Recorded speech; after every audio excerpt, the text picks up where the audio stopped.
누가복음 15장 11절부터 24절까지 말씀입니다. 누가복음 15장 11절부터 24절까지 말씀.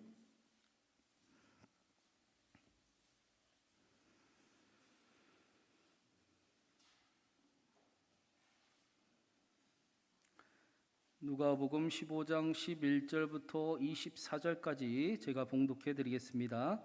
또 이르시되 어떤 사람에게 두 아들이 있는데 그 둘째가 아버지에게 말하되 아버지여 재산 중에서 내게 돌아올 분깃을 내게 주소서 하는지라. 아버지가 그 살림을 각각 나눠 주었더니 그 후 며칠이 안 되어 둘째 아들이 재물을 다 모아 가지고 먼 나라에 가 거기서 허랑방탕하여 그 재산을 낭비하더니 다 없앤 후 그 나라에 크게 흉년이 들어 그가 비로소 궁핍한지라. 가서 그 나라 백성 중 한 사람에게 붙여 사니 그가 그를 들로 보내어 돼지를 치게 하였는데 그가 돼지 먹는 지업 열매로 배를 채우고자 하되 주는 자가 없는지라. 이에 스스로 돌이켜 이르되 내 아버지에게는 양식이 풍족한 품꾼이 얼마나 많은가. 나는 여기서 주려 죽는구나. 내가 일어나 아버지께 가서 이르기를 아버지, 내가 하늘과 아버지께 죄를 지었사오니 지금부터는 아버지의 아들이라 일컬음을 감당하지 못하겠나이다. 나를 품꾼의 하나로 보소서 하리라 하고 이에 일어나서 아버지께로 돌아가니라. 아직도 거리가 먼데 아버지가 그를 보고 측은히 여겨 달려가 목을 안고 입을 맞추니 아들이 이르되 아버지, 내가 하늘과 아버지께 죄를 지었사오니 지금부터는 아버지의 아들이라 일컬음을 감당하지 못하겠나이다 하나 아버지는 종들에게 이르되 제일 좋은 옷을 내어다가 입히고 손에 가락지를 끼우고 발에 신을 신기라. 그리고 살찐 송아지를 끌어다가 잡으라. 우리가 먹고 즐기자. 이 내 아들은 죽었다가 다시 살아났으며 내가 잃었다가 다시 얻었노라 하니 그들이 즐거워하더라.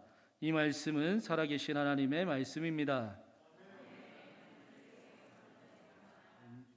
우리 시간에는 광고 드린 대로 저보다 키가 조금 더 크고 저보다 얼굴이 조금 더 잘생긴 말씀의 깊이가 있으신 김덕훈 목사님 모시고 함께 말씀을 듣도록 하겠습니다. 큰 은혜가 있으시길 바랍니다. 목사님 나오실 때 큰 박수로 환영해 드리겠습니다.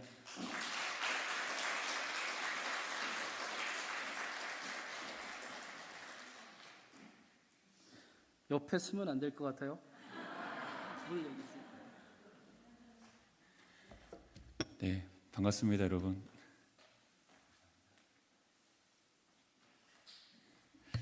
네, 기도하겠습니다. 살아계신 하나님 아버지 감사합니다. 저희들을 말씀의 자리에, 예배의 자리에 불러주신 하나님을 찬양합니다. 생각과 마음과 뜻을 오직 하나님께만 집중하여 하나님만 바라볼 수 있도록 인도해 주시고 하나님께서 무엇을 말씀하시든 아멘, 하나님 말씀대로 따르겠나이다 하는 고백이 우리 모두에게 있도록 우리 주님 인도하여 주시옵소서. 하나님께서 사랑하시는 이 양무리들에게 하나님의 말씀을 증언하는 이 부족한 자에게도 함께해 주셔서 성령 안에서의 자유함으로 담대함으로 말씀 증언케 하여 주시옵소서. 주님께 생활 줄로 믿습니다. 예수님 이름으로 기도드립니다. 아멘. 네, 할렐루야, 반갑습니다. 네, 소개하겠습니다. 이은 미니스트리 김덕훈 목사라고 합니다.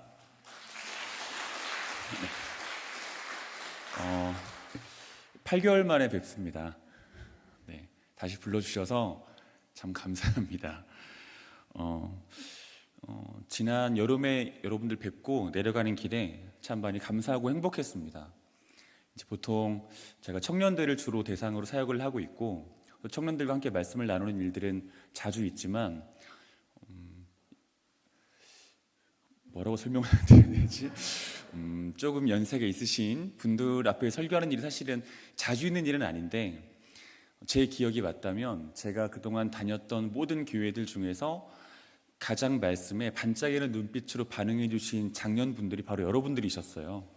그래서 제가 돌아가는 차 안에서 얼마나 행복했는지 몰라요. 그래서 이승기 목사님께도 그 감격을 타면서 카톡을 보내드렸던 기억이 나는데 그날 참 감사로 내려갔습니다. 기쁨으로 내려갔고 그리고 그 기억을 가지고 오늘 또 역시 감사로 또 기쁨으로 올라왔습니다. 전 전라북도 익산에 살고 있는데 한 3시간 좀 넘게 걸리거든요. 그래도 지치지 않고 즐겁게 재밌게 잘 올라갔습니다. 여러분들 뵙고 난 다음에 여러분들 생각이 종종 났습니다. 그래서 한 번씩 여러분들 예배 드리는 모습도 온라인으로 시청도 좀 하고 생각이 닿을 때마다 여러분들을 격려하기도 하고 마음속으로 응원하기도 하고 그렇게 했습니다. 너무 반갑습니다. 그리고 이번에는 더 기쁜 건 이승기 목사님이 드리는 예배를 함께 드릴 수 있다는 게 참 저에게 기쁩니다. 저와 대학원을 함께 다니셨던 목사님이신데 제 기억이 맞다면 아주 정갈한 목사님으로 저는 기억하고 있고 왜 웃으시는 거죠? 정갈하신 목사님, 아주 단정하신 목사님, 그리고 제가 보아도 그랬고 이제 서로 아는 사람들이 겹치다 보니까 그분 이야기를 들어봐도 확실한 기준과 원칙을 가지고 있는 목사님. 제가 하나님께 기도하면서 올라왔는데 하나님께서 허락하신 그 기준과 원칙을 가지고 맡기신 교회를 잘 목양하실 수 있도록 기도했습니다. 그리고 여러분들과 한몸 되어서 하나님 기쁨 되는 우리 목사님과 신광교회 모든 교우들 되기를 간절히 기도하였습니다. 또한 간절히 바라는 것은 이곳 신광교회가 이 시대를 향한 하나님의 외치는 소리가 되기를 간절히 소원합니다. 그저 여러분들 한 사람이 잘 먹고 잘 사는 것으로 끝나는 것이 아니라 신광교회가 존재함으로 이 땅에 하나님 말씀이 끝나지 않는 그런 역사가 있기를, 시대의 예언자적 사명을 감당하는 광야에 외치는 소리 같은 그런 교회 되기를 간절히 소망합니다. 네, 말씀 보겠습니다. 오늘 이 비유는 성경 속에 있는 모든 비유 중에서 가장 구조적이고 가장 드라마틱하며 가장 유명하고 가장 사랑받는 비유로 알려져 있습니다. 교회를 다니지 않는 사람도 이 비유만큼은 알고 있을 정도로 이 비유는 굉장히 유명한 비유입니다. 또 예수 그리스도께서 십자가를 지시기 얼마 전에 하신 비유로서 예수 그리스도의 심정이 그 어떤 비유보다 절절히 묻어있는 비유가 오늘 본문의 비유라고 할 수 있습니다. 특별히 저는 오늘 고민을 많이 했습니다. 첫째 아들을 중심으로 말씀을 살펴볼까, 아니면 아버지를 중심으로 말씀을 살펴볼까, 둘째 아들을 중심으로 살펴볼까 고민을 하면서 하나님께 기도했는데 하나님께서 저에게 주셨던 마음은 둘째 아들을 중심으로 설교를 하라는 마음을 주셨기 때문에 여러분들에게 말씀을 전합니다. 어느 마을에 두 명의 아들을 둔 아버지가 살고 있었습니다. 첫째는 냉소적이지만 성실한 아들이었습니다. 그래서 그 나름의 성실함을 가지고 맡기신 집안일들을 열심히 감당하는 아들이 바로 첫째 아들이었고요. 둘째 아들은 통제불능의 문제합니다. 폐륜과 폐역을 일삼는 자가 바로 둘째 아들이었죠. 어느 날 둘째 아들이 아버지에게 와서 말합니다. 그리고 12절 말씀, 12절 상반절 말씀을 같이 한번 읽어보겠습니다. 12절 상반절입니다. 같이 읽겠습니다. 시작.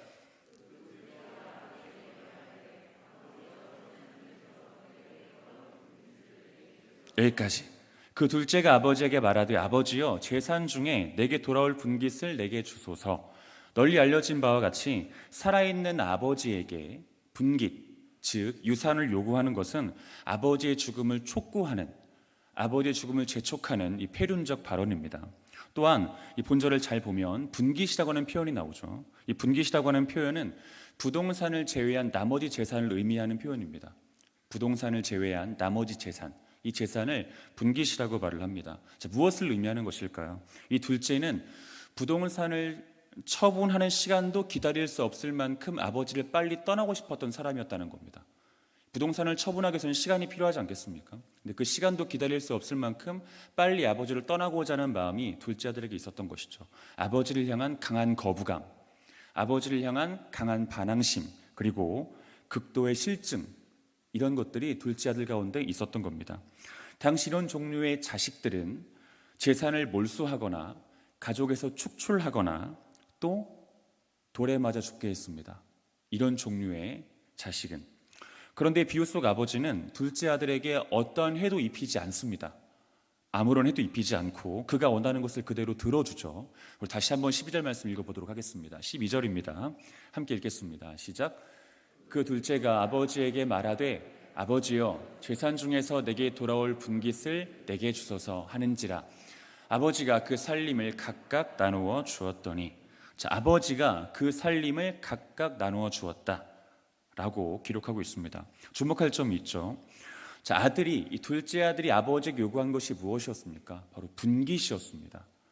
분깃을 요구하였으나 아버지는 아들에게 살림을 주었다 라고 성경은 기록을 하고 있습니다. 여기서 말하는 살림은 헬라어로 비오스, 즉 생명을 의미합니다. 생명을. 자, 예수님께서는 이 비유를 말씀하시는 예수님께서는 그렇게 말씀하시는 겁니다. 이 아버지가 아들에게 재산을 요구하는 아들에게 생명을 주었다. 이 말씀을 하고 계시는 것이죠. 자, 그렇다면 예수님은 왜 아버지가 아들에게 준 것을 생명이라고 말을 하는 것일까요? 이 재산에는 아버지의 일생이 담겨 있기 때문입니다.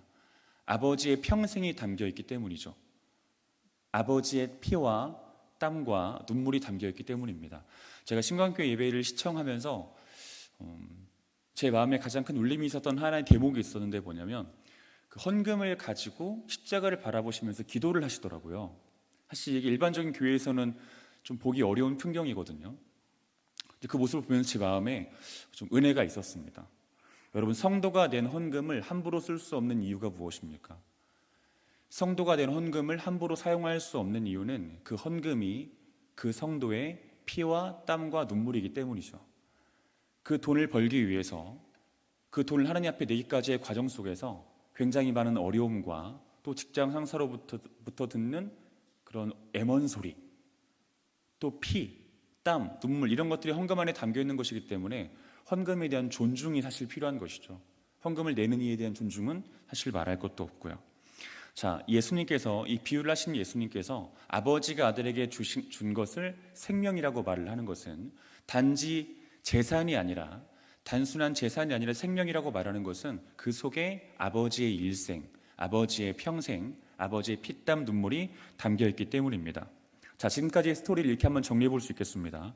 둘째는 아버지에게 죽음을 요구했고 아버지는 둘째에게 생명을 주었다. 이것이 지금까지의 스토리의 요약이라고 할 수 있습니다. 여러분, 우리는 기억하고 있습니다. 2000년 전 예수님께서도 그렇게 하셨죠.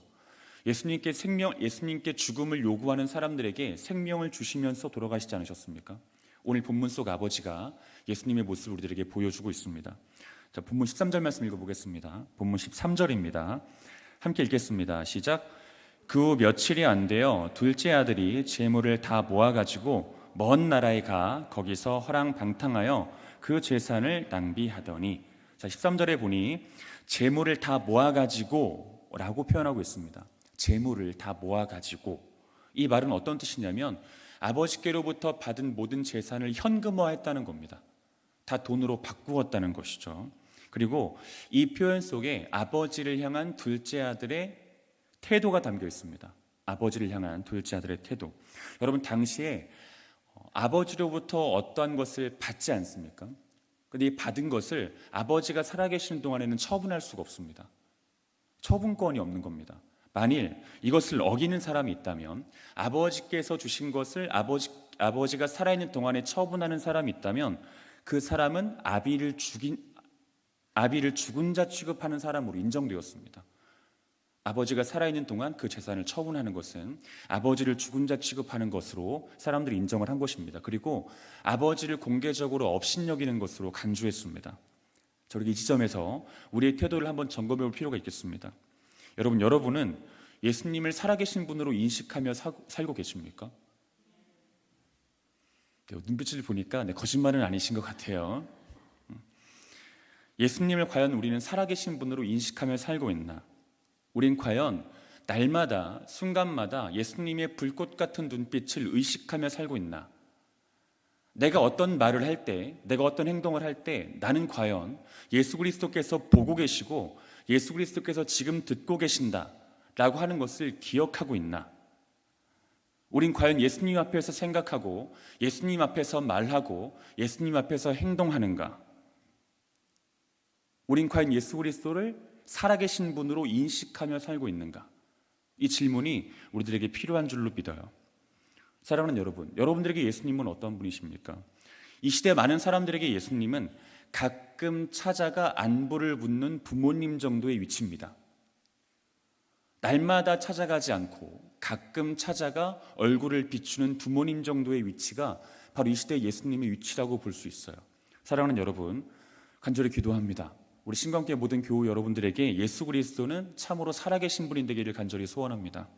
성경 속에 갇혀 계신 예수님이 아니라, 교회 안에 갇혀 계신 예수님이 아니라, 마치 제가 좀 심하게 표현하겠습니다. 요양병원에 계신 부모님, 그래서 이따금 한번 찾아가서 얼굴 비추는 정도의 그런 위치가 여러분들에게 예수님은 아니기를 간절히 소원합니다. 예수님은 참으로 살아계십니다. 우린 예수님 앞에서 삶을 살아야 되는 사람들입니다. 예수님을 의식하며 예수님 앞에서 긴장감을 가지며 삶을 살아야 되는 사람들이 바로 우리라고 하는 사실을 잊지 않으셨으면 좋겠습니다. 현대 기독교인의 가장 큰 문제점 중에 하나는 십자가 앞에서 옷깃을 여미지 않는다는 것에 있죠. 십자가 앞에서 옷깃을 여미지 않는다. 여러분 혹시 성당 가보셨습니까? 가실 일이 없으시죠? 신강교회를 다니시니까. 여러분 성당에 가면 우리 개신교회와 좀 차이가 한 가지가 있습니다. 딱 들어가면 어떤 차이가 혹시 있는 줄 아십니까? 이 십자가에 예수 그리스도의 상이 있느냐 없느냐의 차이가 있습니다. 근데 여러분 왜 개신교회는 십자가에 예수 그리스도의 상을 만들어 놓지 않은 것일까요? 이 십자가가 바로 여러분들의 몫이기 때문입니다. 여러분들의 몫이기 때문입니다. 단지 예수 그리스도의 몫이 아니라 여러분들의 몫이기 때문에 그 자리를 비워두는 겁니다. 우리가 십자가를 바라볼 때마다 이 십자가는 내가 져야 되는 십자가라는 생각들을 여러분들이 하고 바라보셔야 된다는 겁니다. 단지 예수님이 지셨던 십자가가 아니라 예수님이 지셨으나 이제 곧 내가 져야 될 십자가. 우린 예수 그리스도를 향한 옷깃을 여밈이 있어야 됩니다. 십자가를 향한 긴장감이 우리 가운데 있어야 되고요. 예수 그리스도의 불꽃 같은 눈빛을 의식하는 의식함이 우리 가운데 있어야 할 줄로 믿습니다. 모두가 있어지기를 간절히 소망합니다. 다시 한번 13절 말씀 읽어보겠습니다. 13절입니다. 같이 읽겠습니다. 시작.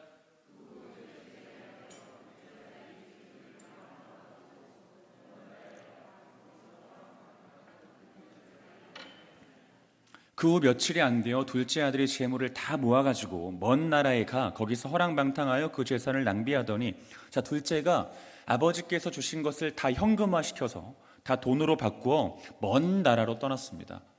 아주 먼 나라로 떠났습니다. 이 말은 곧 이스라엘을 떠났음을 의미하는 것이고, 또 하나님을 향한 신앙과 신앙 생활을 떠났음을 의미하는 겁니다. 먼 나라로 떠났다라고 하는 건 이스라엘을 떠났음을, 그리고 이스라엘 안에 있는 하나님을 향한 신앙과 신앙 생활을 떠났음을 의미를 하는 거예요. 그리고 그는 곧 이런 상황을 맞이하게 됩니다. 14절 말씀 읽어보겠습니다. 14절입니다.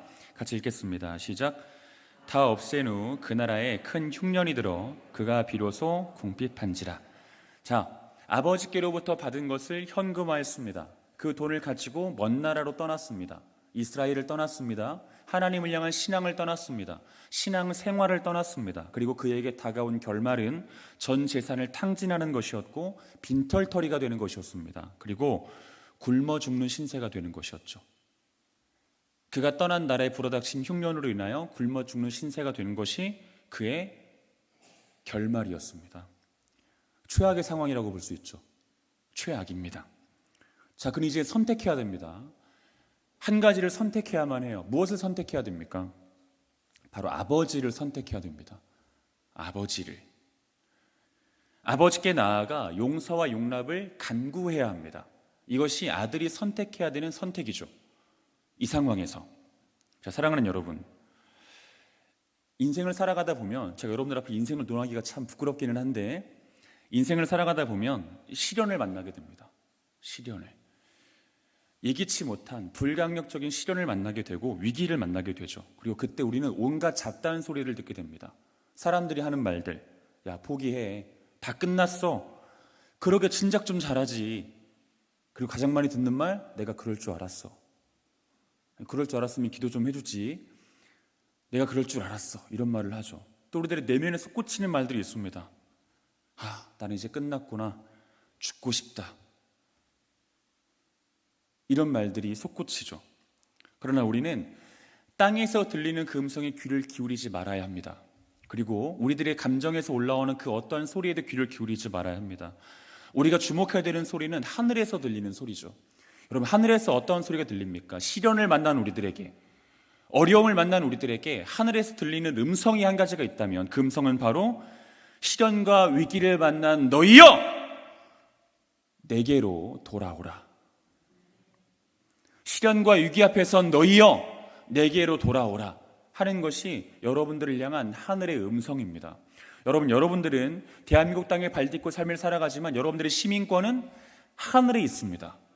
여러분들의 본래의 주인은, 여러분들의 본래의 임금이요 왕은 하늘에 계십니다. 여러분들의 아비는 하늘에 계십니다. 여러분들을 창조하신 창조주는 하늘에 계십니다. 하늘에 계신 분, 그분 여러분들을 가장 잘 아는 분이십니다. 우린 그분의 음성에 주목해야 되는 것이죠. 그분은 말씀하십니다. 야, 포기해, 끝났어, 죽어라 라고 말씀하시지 않고요, 시련과 문제 앞에 선 너희여 이제 나에게로 돌아오라, 지금이 너희가 나를 만날 만한 때다라고 말씀을 하십니다. 사랑하는 여러분, 시련과 위기가 클수록 하나님의 이 음성도 큰 것입니다. 여러분들이 느낄 때 지금 여러분들이 만나고 있는 위기와 시련이 크다고 느껴진다면 그만큼 하늘에서 들리는 음성도 큰 것입니다. 큰 시련은, 큰 문제는, 큰 어려움은 하나님의 큰 음성과 같습니다. 큰 음성과. 그러므로 큰 위기 앞에, 큰 시련 앞에 무너지지 마시고 큰 위기와 시련 앞에 하나님의 음성에 청종하십시오. 하나님께서 여러분들에게 무엇이라고 말씀하신 일을 들으시는 자들 되었으면 간절히 좋겠습니다. 사랑하는 여러분, 하나님을 선택하는 겁니다. 하나님의 음성을 선택하는 겁니다. 하늘의 음성을 선택하는 것이죠. 이 선택은 여러분들의 몫입니다. 어떠한 음성을 선택할지는. 자, 이 둘째 아들은 최악의 상황을 맞이했습니다. 굶어 죽게 되었습니다. 굶어 죽게 되었습니다. 이제껏 한 번도 경험해보지 못했던 시련이고 어려움이죠. 이 아들은 선택해야 됩니다. 아버지를. 아버지께 나아가 용서와 용납을 간구해야 합니다. 그런데 이 둘째 아들이 아버지를 선택하지 않습니다. 아버지를 선택하지 않고 다른 두 가지를 선택을 하게 됩니다. 우리 15절 말씀 다시 한번 읽어보겠습니다. 15절입니다. 같이 읽겠습니다. 시작.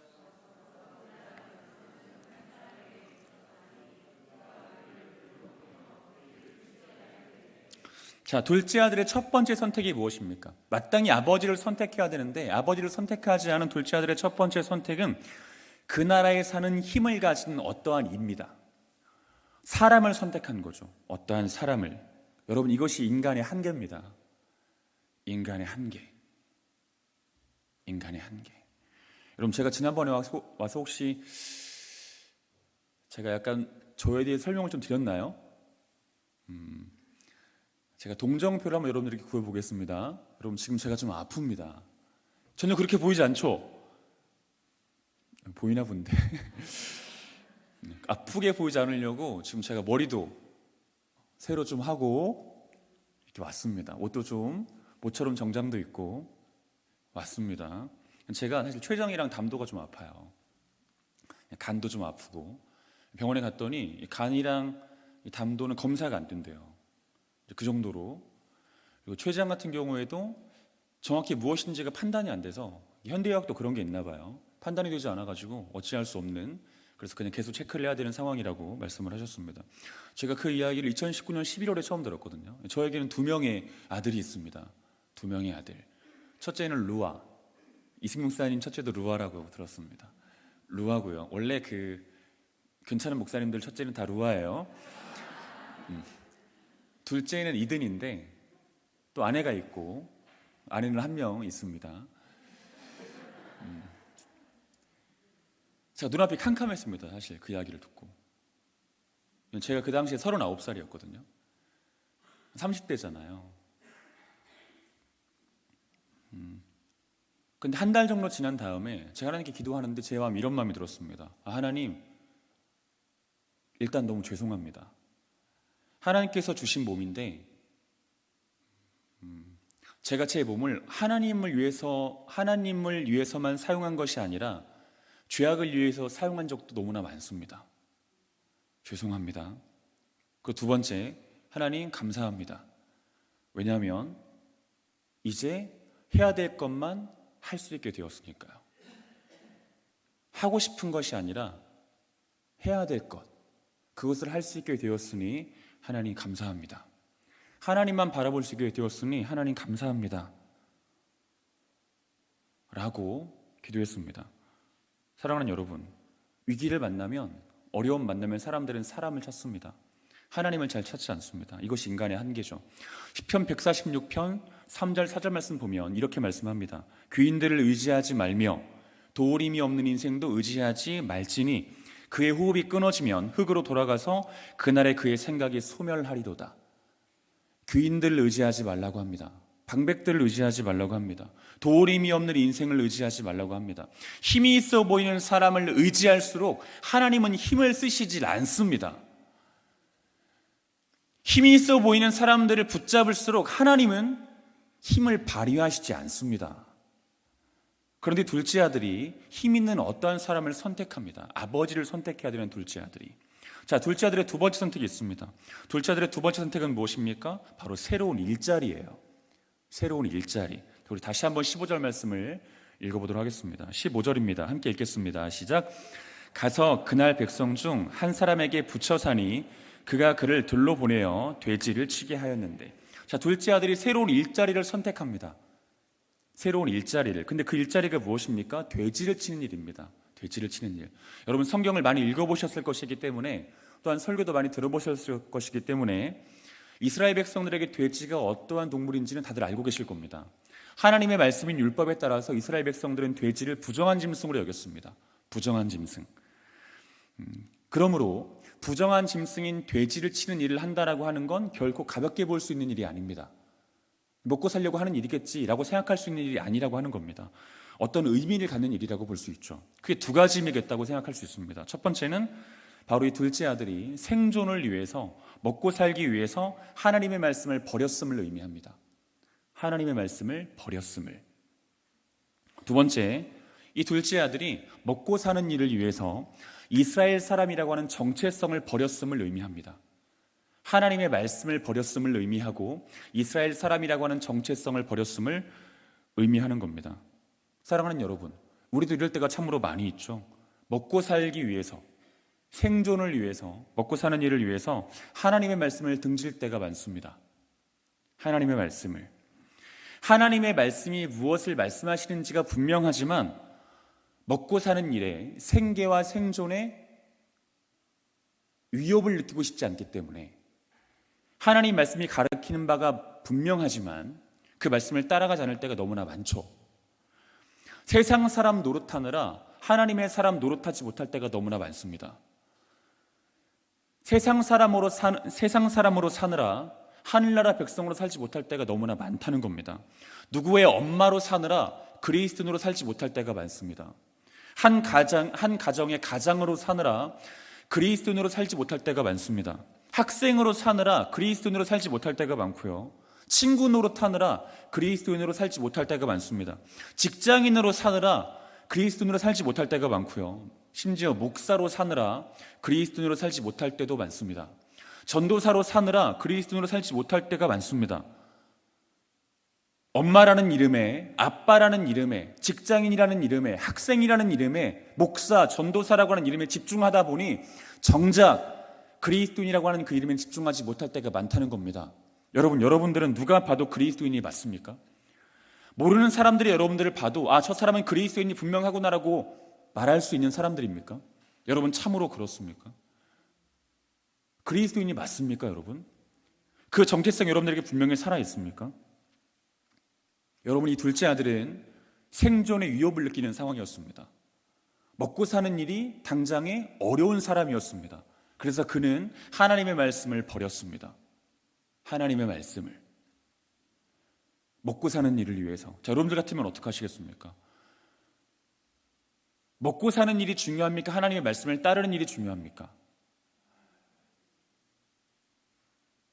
지금 먹고 사는 일이 더 중요한 분위기예요? 여러분, 어차피 제가 이런 말씀드리면 참 너무 죄송하지만 여러분, 이 땅에서의 삶은 화살처럼 빨리 갑니다. 여러분들은 언젠가 하나님 앞에 서야 되는 사람들이죠. 우리가 지금 고난주간을 겪고 있지 않습니까? 지나고 있지 않습니까?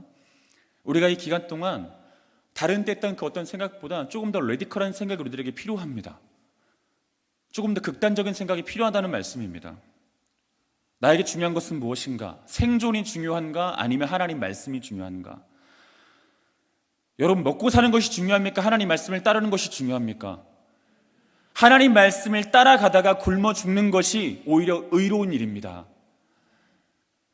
먹고 사는 일을 위해 하나님 말씀을 버리는 것은 참으로 불의한 일입니다. 사랑하는 여러분, 우린 결단해야 됩니다. 저에게 어떠한 일이 있다 할지라도, 심지어 생존과 직결되는 일이 있다 할지라도, 먹고 사는 문제와 직결되는 일이 있다 할지라도, 하나님! 저는 그것을 선택하지 않겠습니다. 하나님 말씀을 선택하겠습니다라고 하는 고백이 여러분들에게 있어지길 간절히 소망합니다. 하나님께서는 출애굽한 이스라엘 백성들에게 만나를 허락해 주셨습니다. 만나. 그것을 허락해 주신 이유가 무엇입니까? 하나님을 따르는 일에 집중하라는 것입니다. 다른 것에 집중하지 말고 나를 따르는 일에 집중하라 하는 메시지로 만나라고 하는 음식을 허락해 주신 것이죠.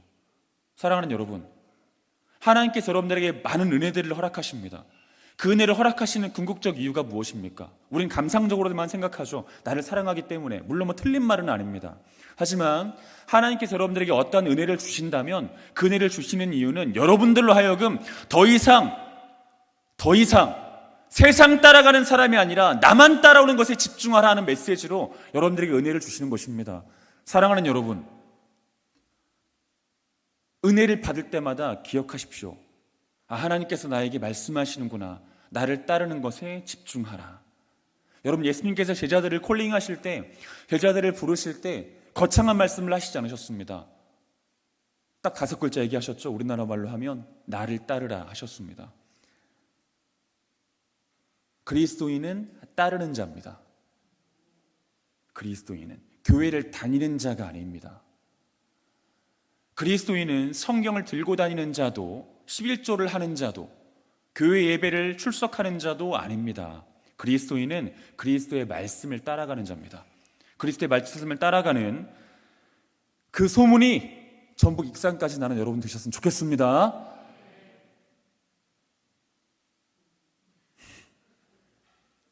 본문 16절 말씀 읽어보겠습니다. 본문 16절입니다. 같이 읽겠습니다. 시작. 그가 돼지 먹는 쥐염 열매로 배를 채우고자 하되 주는 자가 없는지라. 자, 하나님의 말씀을 저버렸습니다. 율법이 부정하다고 말했던 돼지 치는 일을 감당했습니다.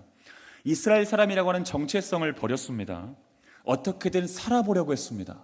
어떻게든 자기의 정체성을 버리면서까지 하나님 말씀을 등지면서까지 어떻게든 한번 살아보려고 한 겁니다.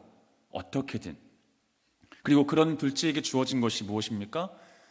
16절에 기록되어 있는 것처럼 돼지 사료로 쓰였던 쥐염 열매가 주어졌고요. 또 더 깊은 허기짐이 주어졌습니다. 이것이 자기의 정체성을 버린 하나님의 말씀을 등진 자가 얻게 된 어떤 결과물이죠. 그리고 이 마당이 되어서야 둘째 아들은 아버지를 생각합니다. 우리 17절부터 19절 말씀 읽어보도록 하겠습니다. 17절부터 19절 말씀입니다. 같이 읽겠습니다. 시작. 이에 스스로 돌이켜 이르되 내 아버지에게 양식이 풍족한 품꾼이 얼마나 많은가. 나는 여기서 주려 죽는구나. 내가 일어나 아버지께 가서 이르기를 아버지, 내가 하늘과 아버지께 죄를 지었사오니 지금부터는 아버지 아들이라 일컬음을 감당하지 못하겠나이다. 나를 품꾼의 하나로 보소서 하리라 하고. 자, 아버지를 생각하게 되었습니다. 드디어 진작 선택했어야 되는데 이제와 아버지를 선택합니다. 긍정적인 변화라고 볼 수 있겠습니까, 여러분?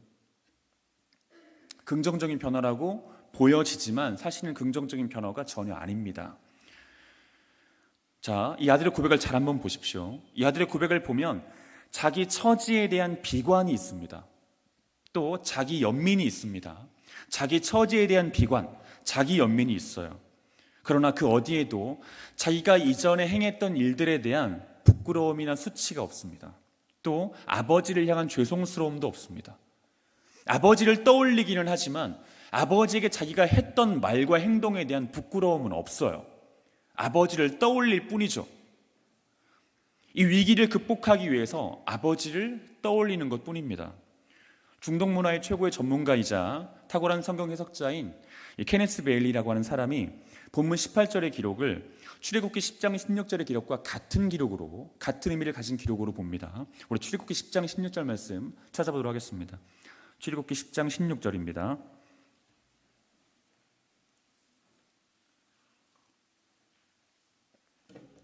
출애굽기 10장 16절.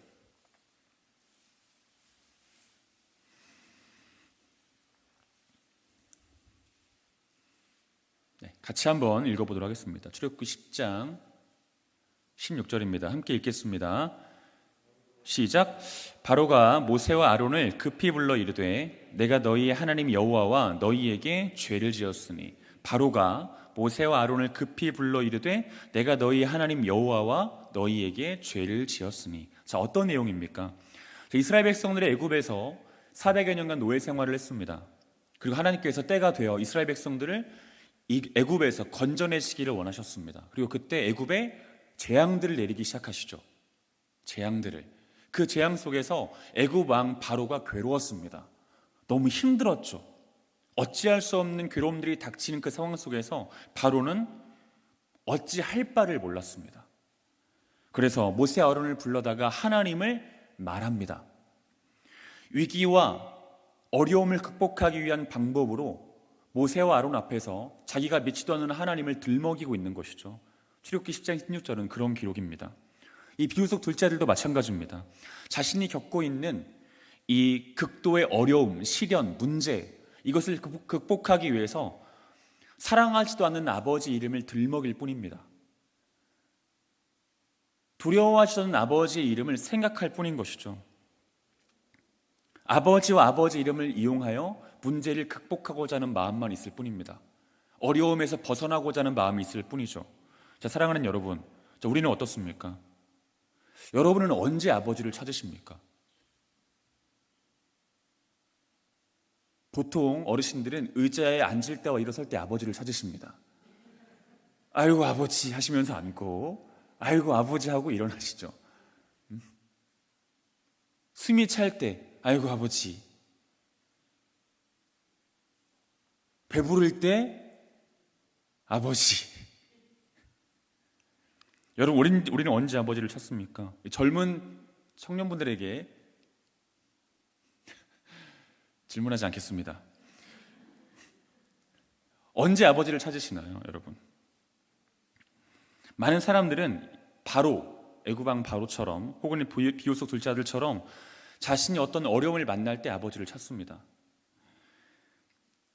그 마음에 진심과 중심이 있습니까?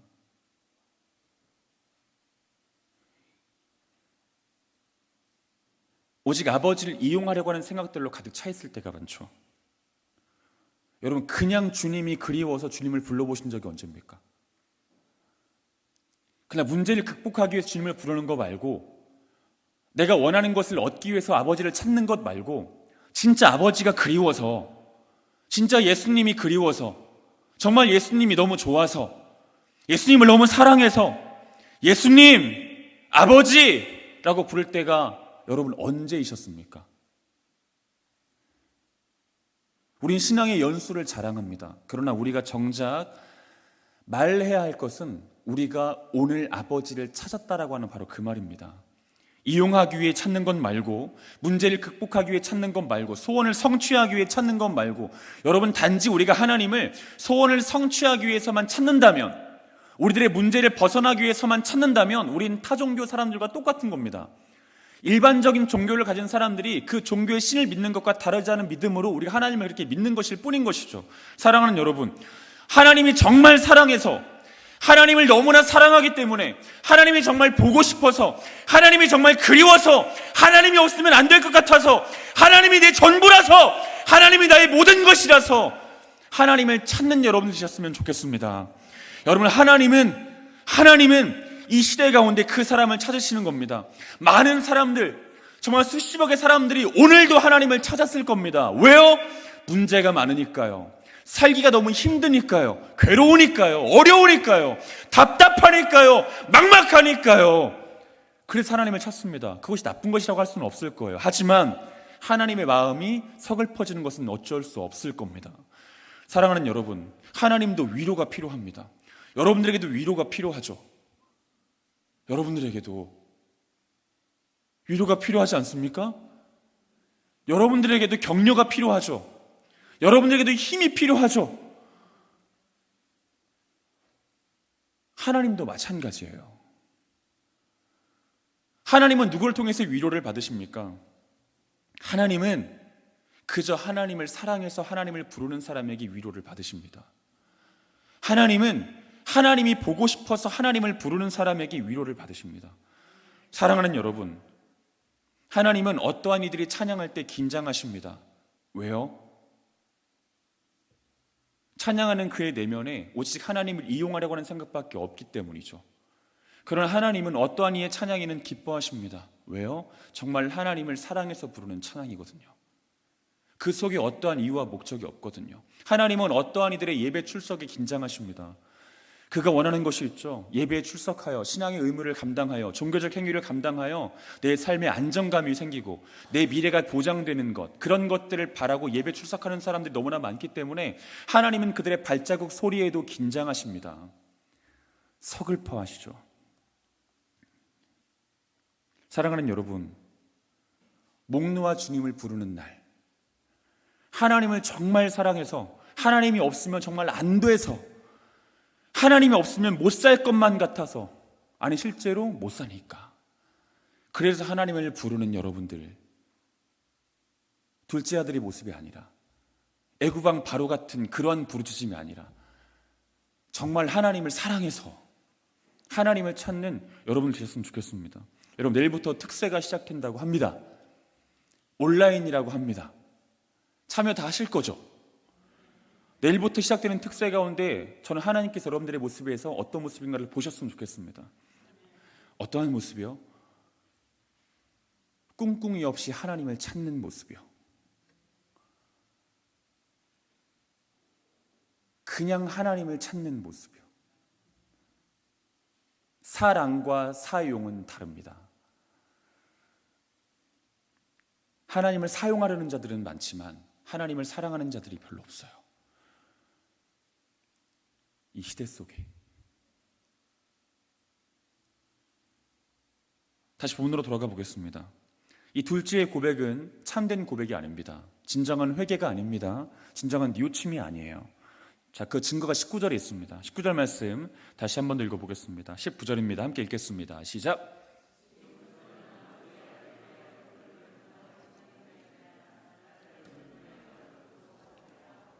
지금부터는 아버지 아들이라 일컬음을 감당하지 못하겠나이다. 나를 품꾼의 하나로 보소서 하리라 하고. 자, 이 둘째 아들이 자신을 무엇으로 써달라고 하겠다라고 다짐합니까? 품꾼으로 써달라고 하겠다라고 다짐합니다. 내가 아버지께 가서 나를 품꾼으로 써달라고 해야지 라고 다짐하는 겁니다. 부잣집 도련님 아닙니까?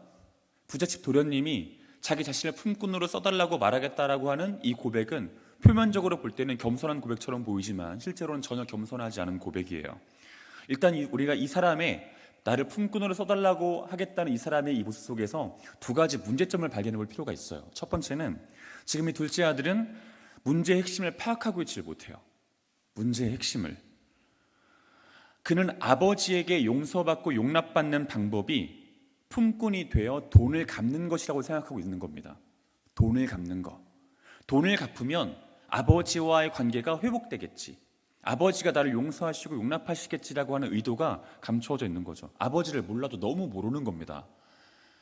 아버지를 사랑한 적이 없기 때문에 아버지를 알 수가 없어요. 여러분, 성경 공부 많이 한다고 해서 하나님을 아는 게 아닙니다. 예배를 많이 드린다고 해서 아버지를 아는 것이 아닙니다. 그러면 내일 모레 돌아가실 분이 아버지를 제일 많이 알게요. 아버지를 가장 많이 아는 사람은 아버지를 사랑하는 사람이에요.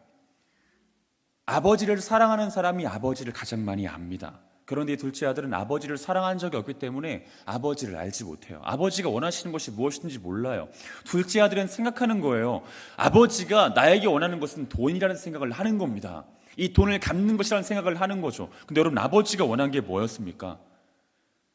그냥 아들이에요. 그냥 자식입니다. 자식. 아버지가 원한 건 자식이 가지고 나간 돈이 아니라 자식을 원해요. 내 자식을 원해요. 비록 나를 사랑하지 않지만 내가 사랑하는 그를 원해요. 아버지는. 아버지가 원한 건 그냥 둘째 아들이었어요. 집 나간 둘째 아들. 이 둘째 아들을 원한 겁니다.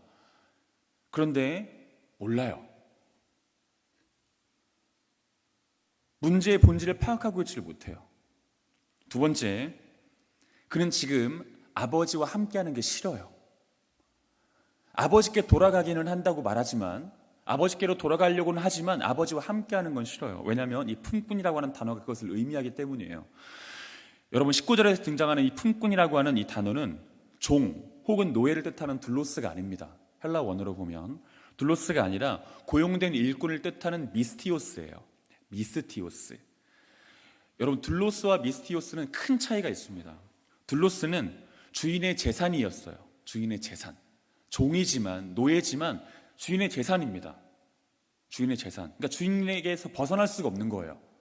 둘로스는 주인에게서 못 벗어납니다. 일평생 한 명의 주인만 섬겨야 돼요. 주인의 허락 없이는 집 밖으로 못 나갑니다. 주인이 시키는 일만 해야 돼요. 주인이 하라고 하는 말만 해야 돼요. 이게 둘로스예요. 주인의 명령에 따라서 새벽에도 일어나야 돼요.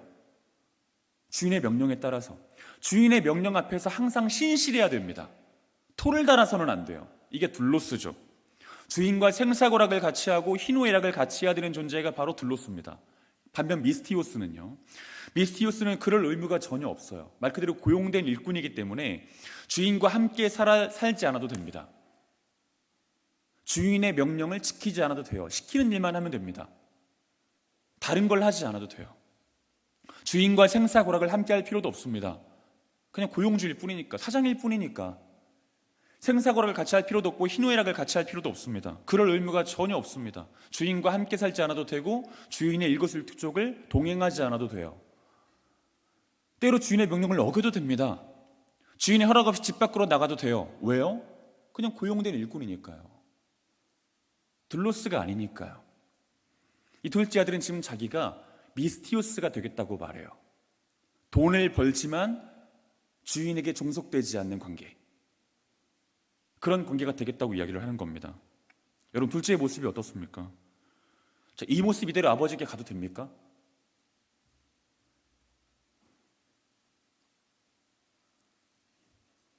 가도 돼요? 그냥 이렇게? 이대로 돌아가면 아버지에게 더 큰 상처 주지 않겠습니까? 지금 하는 꼴이 집도 나올 것 같아요. 좀 시간 지나면. 여러분 혹시 가출 해보셨나요?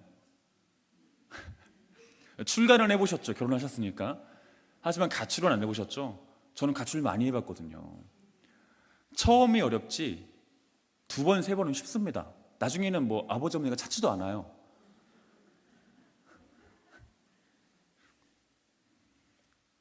이대로 돌아가면 안 돼요. 뭔가 좀 정리하고 돌아가야 되지 않겠습니까? 생각도 좀 정리하고 진정으로 좀 뉘우친 다음에 그대로 그런 모습으로 돌아가야 맞지. 응? 하나도 안 변했어요. 그런데 둘째 아들이 아주 철딱서니 없이 그냥 돌아갑니다. 아버지께. 자기의 동기를 점검하지도 않아요. 자기의 태도를 점검하지도 않습니다. 그냥 대책 없이 아버지께 돌아가요. 20절 말씀 읽어보겠습니다. 20절 상반절 말씀 읽어보겠습니다. 20절 상반절 같이 읽겠습니다. 시작. 이에 일어나서 아버지께로 돌아가니라. 여기까지. 이에 일어나서 아버지께로 돌아가니라. 여러분, 이 구절은 제가 믿기에 모든 성경을 통틀어 예수님을 가장 목매이게 하는 구절이라고 저는 믿어요. 그리고 이 기록이야말로 삼위 하나님께서 가장 바라시는 기록이라고 믿어요. 그냥 나오는 거예요. 대책 없이 나오는 거예요. 철없지만 그냥 나오는 겁니다. 죄투성이지만 그냥 나오는 거예요. 이것이 예수 그리스도께서 가장 기뻐하시는 일입니다. 준비해서 나오지 않아도 돼요. 철든 다음에 나오지 않아도 돼요. 그냥 나오는 거예요. 그냥. 여러분 화재를 만나니가 소방관을 만나기 위해서 단장할 필요가 없습니다. 화재를 만난 이는 그 위급한 상황에 부딪힌 이는 소방관에게 그냥 뛰어가면 돼요. 단장하고 준비하고 마음의 동기를 점검하면서 뛰어가지 않아도 돼요. 그냥 일단은 뛰어가야 돼요. 살아보겠다는 마음만 가지고 뛰어가면 돼요. 죽고 싶지 않다는 마음으로만 뛰어가면 됩니다. 죽기 살기로 그냥 그렇게 뛰어가면 되는 거예요. 여러분 아버지께 나아가겠다라고 하는 사람들은 이것저것을 준비할 필요가 없습니다. 무엇을 준비하면 됩니까? 2가지를 준비하면 돼요. 첫 번째, 살아보겠다는 마음만 가지고 뛰어가면 돼요. 살고 싶습니다, 주님! 살고 싶습니다, 주님. 죽고 싶지 않아요, 주님! 이 두 가지 생각으로 뛰어가는 겁니다. 다른 것을 준비할 필요가 전혀 없다는 겁니다. 여러분, 둘째 아들은 아버지께 용납됩니다. 결국 둘째 아들이 무엇을 가지고 왔길래 용납되는 겁니까? 대단한 것을 가지고 왔습니까? 훌륭한 것을 가지고 왔습니까? 준비된 모습으로 왔습니까? 철들어서 왔습니까? 없어요, 그런 거. 둘째 아들이 가지고 나온 것이라고는 두 가지밖에 없어요. 첫 번째, 살아보겠다는 마음밖에 없어요. 살고 싶다는 마음밖에 없어요. 둘째, 이대로 죽을 수 없다는 마음밖에 없어요. 이 두 가지 마음을 가지고 나온 둘째 아들을 아버지께서는 용납하십니다. 여러분, 하나님이 언제 우리에게 멋진 모습으로 나오라고 했습니까? 나에게 나오는 자는 항상 멋진 모습으로 나와야 된다라고 말씀하신 적이 있습니까? 물론 이 말을 잘못 이해해서 교회 나올 때 아무렇게나 입고 나오라는 이야기는 아니에요. 저도 오늘 잘 차려입고 오지 않았습니까? 하나님이 언제 우리에게 나에게 바칠 예물을 두 손 가득 가지고 있을 때만 나올 수 있다라고 말씀하셨습니까? 하나님이 언제 우리에게 야 철들면 나와라 라고 말씀하신 적이 있습니까? 하나님이 언제 우리에게 괜찮아지면 나와야 돼 라고 말씀하신 적이 있습니까? 하나님이 언제 우리에게 봐줄 만한 상태가 되면 나올 수 있어 라고 말씀하신 적이 있습니까? 없습니다. 하나님이 언제 우리에게 야 죄를 짓지 않을 때 나와야 돼 라고 말씀하신 적이 있나요? 허물이 없을 때 나올 수 있어 라고 말씀하신 적이 있나요? 그런 적은 없어요. 여러분, 저는 여름과 겨울마다 지금 제가 섬기는 공동체와 함께 지역에 있는 교회들을 대상으로 수련회를 합니다. 청년들, 청소년들을 대상으로 10년 동안 해왔거든요. 지금까지 해왔던 수련회가 정규 수련회만 70번이 넘습니다. 여러분, 그때마다 계속적으로 외치는 말이 있어요. 정말 귀에 딱지 앉을 때까지, 목이 터질 때까지. 심지어 이 고백을 하면서 실제로 목에서 피가 넘어온 적도 있어요. 어떤 고백이냐면, 너무 소리가 크니까, 여호와께로 돌아가자! 이 말이에요.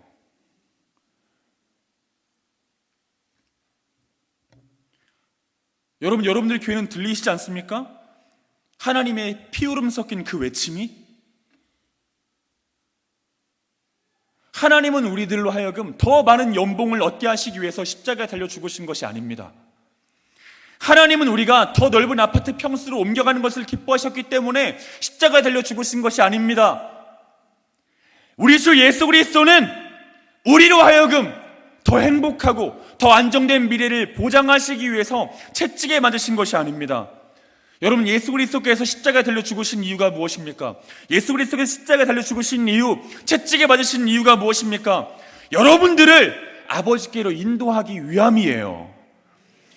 아버지께서는 예수 그리스도를 통하여 또한 성령 하나님을 통하여 여러분들에게 피울음 섞인 외침으로 외치십니다. 나에게로 돌아와라! 여호와께로 돌아와라. 사랑하는 내 새끼야, 다 상관이 없다. 괜찮아, 상관없어. 괜찮아, 상관없어. 괜찮아, 상관없어. 나에게 돌아와라. 그 자리에서 떠나 나를 돌아와라. 철이 없어도 좋아. 형편없이 망가져 있어도 좋아. 무너진 모습이어도 좋아. 상관이 없어. 죄로 칠갑한 모습이어도 좋아. 네가 그동안 나를 이용만 하는 모습이었어도 상관이 없어. 죄로 점철되어 있어도 상관이 없어. 좋아. 그냥 나는 네가 좋아. 내가 좋아하는 너희여 나에게 돌아와라 라고 말씀하시는 분이 바로 하나님이신 것을 여러분 잊지 않으셔야 돼요. 하나님은 여러분들에게 날마다 말씀하십니다. 날마다 말씀하십니다. 제가 믿기로는 이번 한 주간 여러분들에게 더 크게 말씀하실 겁니다. 사랑하는 내 딸아, 여러분들이 아무리 연세가 많이 드셨어도 하나님 보실 때는 그저 아이예요. 그저 아이입니다. 여러분, 예수 그리스도께서 자기보다 나이가 많은 제자들을 무엇이라고 부르십니까? 아이야라고 부르세요. 테크논이거든요. 테크논, 아이야라고 불러요. 이 테크논이라고 하는 말은 이제 막 태어난 아이를 말해요. 자기보다 나이가 많은 제자들이지만 예수 그리스도께서는 그들을 부르실 때 아이야라고 부르십니다. 여러분, 이것이 여러분들을 부르시는 아버지의 말씀이에요. 목사로 아버지 앞에 나아가는 것이 아닙니다. 목사로 아버지 앞에 나아가는 자는 아버지께서 연락하시지 않습니다. 장로로도 나아가지 마십시오. 권사로도 나아가지 마십시오. 집사로도 나아가지 마십시오. 아이로 나아가시면 됩니다. 왜? 우리가 아버지께 보이는 모습은 아이보다 나을 게 전혀 없으니까요. 그냥 그 모습으로 나아가면 됩니다. 하나님께서 피울음 섞인 외침으로 여러분들에게 날마다 말씀하십니다. 여러분, 성경을 읽기가 때로 두려울 때가 있습니다. 때로 성경 때문에 너무나 행복할 때도 있죠. 성경 때문에. 저는 한 번씩 그럴 때가 있습니다. 예전에는 자주 그랬는데 요즘에 저도 타락했나 봐요. 변질됐나 봐요. 아니, 이렇게 말하면 변질 안 된 것 같으니까 변질됐어요. 타락했습니다. 예전에는 이런 일이 많았습니다. 성경을 읽다가 너무 성경이 기쁜 거예요. 성경에 있는 문자가 저를 향해서 막 말하는 것 같은 거예요. 그래서 방문을 걸어 잠궈요. 여러분, 남자들이 방문을 걸어 잠글 때는 그만한 이유가 있는 거예요. 그쵸? 아들들 키워보셔서 아시죠? 또 아들이어서 아시죠? 남자가 방문을 걸어 잠그는 이유가 뭐예요? 전도사님께 물어보지 않을게요. 이유가 뭐예요? 나쁜 짓 하기 위해서예요. 저는 방문을 걸어 잠근 이유가 무엇이었냐면 하나님께 춤을 추고 싶었기 때문이거든요. 말씀이 너를 너무 기쁘게 하는 거예요. 말씀이 나를 너무 행복하게 하는 거예요. 그래서 춤을 추지 않을 수가 없는 거예요. 제가 춤 잘 출 것 같으세요? 못 출 것 같으세요? 춤 엄청 못 춰요. 원래 키 큰 사람들이 춤을 못 추거든요. 못 춥니다. 근데 춤을 추는 거예요. 너무 행복하니까. 그러니까 때로는 이 말씀을 읽기가 두려울 때가 있어요. 하나님이 나를 향해서 외치시는 것 같거든요. 나를 향해서 고함치시는 것 같거든요. 열기가 두려울 때가 있어요. 사랑하는 여러분, 들리지 않습니까? 하늘의 음성이 여러분들의 이름을 부르시면서 이제 그만 나에게 돌아오라고 말씀하시는 아버지의 피울음 섞인 외침이 여러분 귀에 들리지 않습니까? 육신의 귀로는 들리지 않을 수 있으나 여러분 믿음의 귀를 열어서 들어보세요. 우린 가끔씩 우리들이 죄를 떠올리곤 합니다. 근데 여러분, 우리가 죄를 떠올릴 때마다 그것과 동일한 횟수로 아버지께서 우리들의 이름을 부르신다는 걸 기억하셔야 돼요. 죄가 떠오르는 순간 아버지께서 나를 부르시는구나라고 생각하시면 틀림이 없습니다. 다시 본문으로 돌아가겠습니다. 자, 아버지께로 돌아가는 둘째 아들의 마음 어땠을 것 같습니까, 여러분? 당연히 그 안에 두려움이 있었을 겁니다.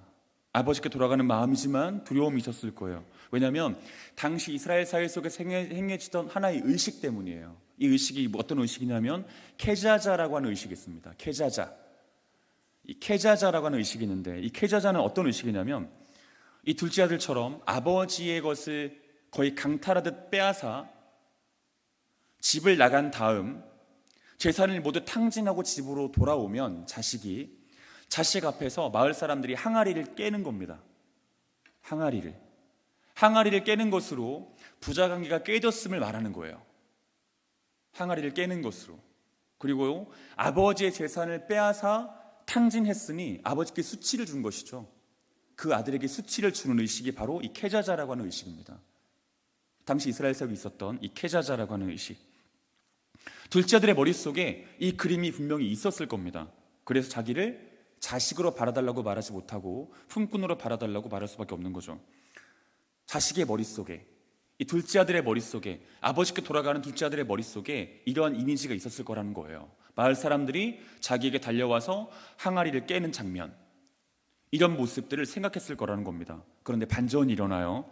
둘째의 눈에 항아리와 망치를 든 동네 사람이 아니라 자기를 향해 뛰어오는 늙은 아버지가 보입니다. 항아리와 망치를 든 동네 사람들이 먼저 올 줄 알았는데 동네 사람들이 먼저 오는 게 아니라 아버지가 먼저 와요. 늙은 아버지가 뛰어서. 당시 이스라엘 사회 속에서 성인 남자가 복숭아뼈 이상을 보이는 건 수치였습니다. 수치. 복숭아뼈 이상을 보이는 것은. 그런데 이 아버지가 아들에게 뛰어갈 때 다 보였겠죠. 사람들이 볼 때 이 아버지는 지금 수치스러운 일을 하는 겁니다. 매우 큰 수치스러운 일, 그 일을 하고 있는 거예요. 이런 종류의 달리기는, 비유 속 아버지가 보이는 이런 종류의 달리기는 종 또는 아이들이 하는 겁니다. 이런 종류의 달리기는. 그런데 아버지가 이걸 해요. 그리고 이것이 아버지의 마음이에요. 아버지의 마음에는 두 가지 마음이 있을 거라고 확신합니다. 첫 번째는 아이처럼 기뻐요. 달리기는 아이들이 하는 것이라고 말씀을 드렸죠. 아이처럼 기뻐요. 왜? 사랑하는 아들이 왔으니까요. 사랑하는 아들이 왔으니까. 예수님께서 말씀하십니다. 누구든지 어린 나이와 같지 아니하면 천국에 들어갈 수 없다고 이야기를 해요. 도대체 어린아이 같은 것이 어떤 것이길래요? 여러분, 예수 그리스도의 마음이, 여러분들을 바라보신 예수 그리스도의 마음이 어린아이 같으세요. 그 예수 그리스도와 심정이 통하는 사람들을 말하는 거죠. 아버지는 어린아이처럼 기쁘기 때문에 뛰어가요. 두 번째, 이 달리기는 또 누가 하는 것이라고 말씀드렸습니까? 종이나 하는 거예요. 노예들이나 하는 겁니다. 그런데 이 아버지가 지금 종처럼, 노예처럼 가난하고 절박해요. 왜요? 마을 사람들이 아들에게 먼저 도착해서 아들 앞에서 항아리를 깨기 전에 아들에게 먼저 가야 되거든요. 마을 사람들보다 아버지에게 먼저 도착해야 되거든요. 자신이 먼저 아들에게 도착해서 아들이 겪을지도 모를 수치를 겪지 않게 해줘야 되거든요. 이런 마음이 있는 겁니다. 내가 수치를 겪을 테니 너는 수치를 겪지 말라. 내가 수치를 겪을 테니 너는 수치를 겪지 말라. 내가 사람들로부터 손가락질을 받을 테니 너는 손가락질을 받지 말라. 오 예수님! 예수님도 그러셨죠. 범죄한 우리, 마땅히 수치를 겪어야 할 우리를 대신하여 십자가에서 온갖 모욕과 수치를 겪으셨죠. 나로 하여금 수치 겪게 하지 않게 하시기 위해서 대신 수치를 겪으셨죠. 오 예수님! 예수님도 그러셨죠. 항아리처럼 부서지고 산산조각 나야 될 나를 대신하여 십자가 위에서 산산조각 나셨죠. 주님, 죄송합니다. 주님, 사랑합니다. 주님, 감사합니다. 다시 본문으로 돌아가겠습니다. 여러분, 20절이 암시하고 있는 것처럼 이 아버지는 둘째가 다시 돌아올 것을 알았습니다. 이미 알았어요. 둘째가 돌아올 것을. 왜요? 여러분, 제가 설교를 시작하면서 둘째 아들이 아버지에게 요구한 것은 분깃이라고 말씀을 드렸습니다. 그럴 때 아버지가 아들에게 준 것은 무엇이라고 말씀을 드렸죠? 생명이라고 말씀을 드렸습니다. 여러분, 아버지는 알았어요. 둘째 아들이 돌아올 것을. 왜요? 아버지가 아들에게 준 것이 생명이거든요.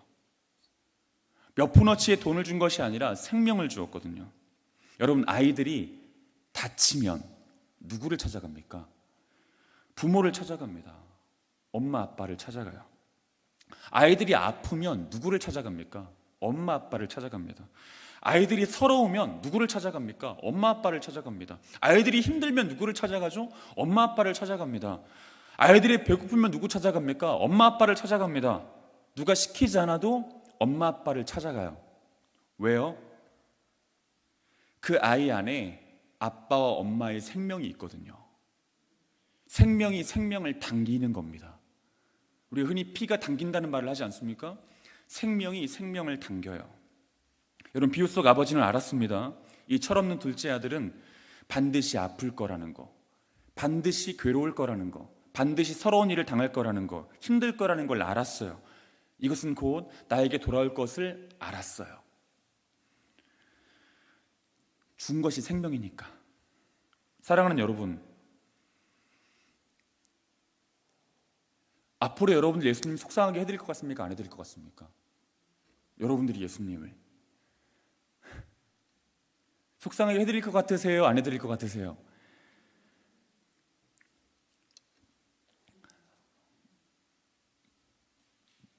뭔 말을 해보세요.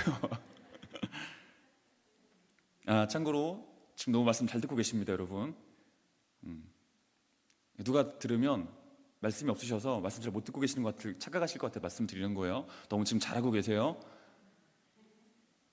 사랑하는 여러분, 우리는 반드시 분명히 또 철없는 짓 할 겁니다. 예수님 앞에서. 우린 또 모자란 짓 할 겁니다. 우리는 숱하게 주님을 또 괴롭힐 겁니다. 아니라고 말할 수 있는 분들 계시나요? 그렇게 안 살고 싶지만 그렇게 살게 될 겁니다. 여러분, 이 생각을 하면 숨이 막히죠. 내가 예수님을 또 괴롭게 해드린다고? 또 좀 숨이 막히지 않아요? 숨이 잘 쉬어지십니까? 전 숨이 막혀요. 이런 생각하면. 그래서 제가 하나님 가끔씩 기도합니다. 용서하세요, 여러분. 이렇게 기도합니다. 하나님, 호흡이 빨리 끝났으면 좋겠습니다.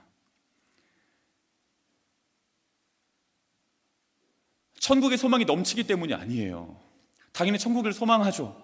하지만 그 이유 때문이 아니라 주님을 괴롭게 해드리는 것이 말할 수 없이 괴롭기 때문이에요. 여러분들에게 가장 큰 괴로움은 뭡니까? 여러분, 저한테 가장 큰 괴로움은 뭐냐면 주님을 괴롭게 하는 저를 볼 때가 제일 괴로워요. 못 살 것 같아요. 너무 힘들거든요. 이 육신을 입고 있는 한 끊임없이 주님을 괴롭힐 것이기 때문에, 끊임없이 주님을 속상하게 할 것이 뻔하기 때문에, 끊임없이 예수 그리스도의 가슴에 대못을 박을 것이 분명하기 때문에, 여러분, 예수 그리스도의 몸에 상처 안 난 곳은 저는 가슴밖에 없는 것 같아요. 채찍질 안 당하고 못질 안 당한 곳은. 근데 거기에 우리가 못질을 하는 거거든요. 여러분, 얼마나 괴롭습니까? 얼마나 힘들어요. 이런 생각하면. 안 힘드십니까, 여러분? 여러분들의 소원이 성취되지 않는 것이 괴로우십니까? 여러분, 그런 것이 신앙이라고 볼 수 없는 겁니다. 우리가 정말 괴로워해야 되는 것은 우리가 주님을 얼마나 괴롭게 하는지를 깨달으실 때 정말 괴로워해야 돼요. 숨을 쉴 수 없어야 됩니다. 밥이 넘어가지 않아야 돼요. 잠을 잘 수 없어야 됩니다. 이 육신을 입고 있는 한 끊임없이 주님을 괴롭힐 것이 뻔하기 때문에, 주님, 이 육신을 빨리 벗게 해주십시오. 여러분, 우리는 죄악과 버타는 날이 진짜 많을 겁니다. 우리는 예배당 문 나서자마자 또 죄 지을 수도 있어요. 사실 교회는 가장 우리들에게 안전한 안전지대 아닙니까? 그나마 가장 죄를 덜 짓는, 가장 죄악된 생각을 덜 하는, 이 문만 나서 우리는 또 죄를 지을 수도 있습니다. 생존을 위해, 먹고 사는 일을 위해 하나님 말씀을 외면할 때가 진짜 우리는 많을 거예요. 목사는 없을 것 같습니까, 여러분? 목사도 있습니다. 이승기 목사님은 안 그러신 분이니까 저는 말씀드리지 않겠고, 저는 있었습니다. 저에게 처자식이 있잖아요. 처자식이. 여러분, 처자식을 부양하기 위해서 목사도 가장 노릇을 해야 합니다. 가장 노릇은 무엇입니까? 직장 상사들에게 잘 보이는 겁니다. 여러분, 목회자들에게 직장 상사들은 누구입니까? 당회입니까?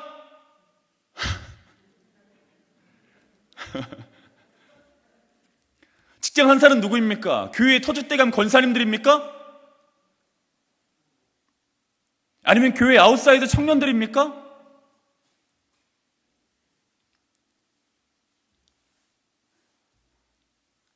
직장 상사들에게 잘 보여야 되기 때문에 여러분, 회개 안 하면 죽습니다. 여러분, 그렇게 신앙생활 하셔서는 안 됩니다. 이 말을 차마 하지 못하고 여러분, 회개하셨으면 좋겠습니다.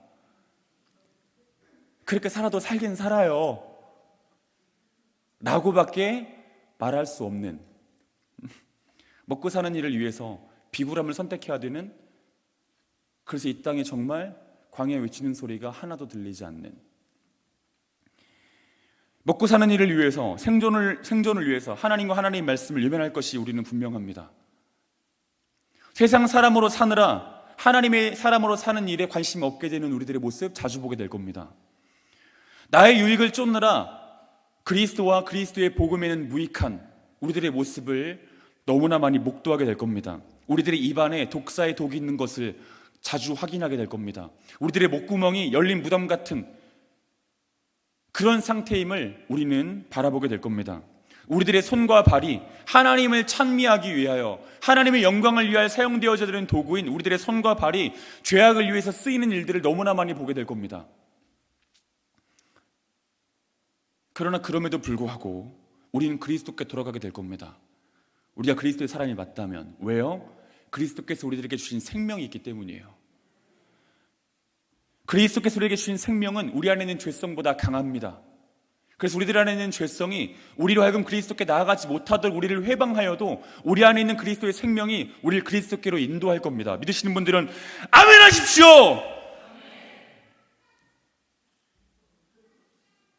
깜짝 놀랐어요?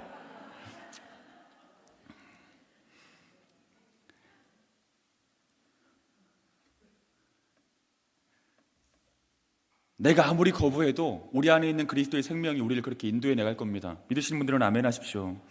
결국 그렇게 하실 겁니다. 왜요? 우리 안에 있는 죄성보다 우리 안에 있는 예수 그리스도의 생명이 더욱 강하시기 때문에 우리 안에 있는 예수 그리스도의 생명이 일하실 겁니다. 여러분, 우리는 전적으로 부패했고 타락한 존재들입니다. 전적으로 무능한 존재들입니다. 이런 우리들에게 기대할 것이 없어요. 우리가 기대할 수 있는 건 우리 안에 계시는 예수 그리스도의 생명을 기대하는 거거든요. 여러분, 저는 기도합니다. 제가 이 설교를 준비하면서 정말 신강교회 여러분들을 위해서 정말 간절히 기도했습니다. 제 서재에 틀어박혀서 아마 제 아내는 알 거예요. 뒤에 와 있으니까 나중에 확인해 보진 마시고요. 거짓말 하진 않을 거니까. 제가 제 방문 걸어 잠그고 서재 문 잠그고 이제 신강교회 교우들을 위해서 기도했습니다. 저는 이승기 목사님을 개인적으로 좋아합니다. 제가 저보다 이제 형이시거든요. 그의 진중함이 너무 좋아요. 커밍아웃 하는 거예요. 그는 신대원 때부터 그랬어요. 저는 형이라고 부르거든요. 근데 여전히 저를 목사님이라고 불러요. 저는 그의 진중함이 좋아요. 마음속으로 항상 좋아했습니다. 진심이에요. 뭐 아멘 하실 것까지는 아닌데 어쨌든 그랬습니다. 그래서 사실 신강교회 교우분들이 저한테는 친밀함으로 다가와요. 더군다나 저 여러분들에 대한 정말 좋은 기억이 있습니다.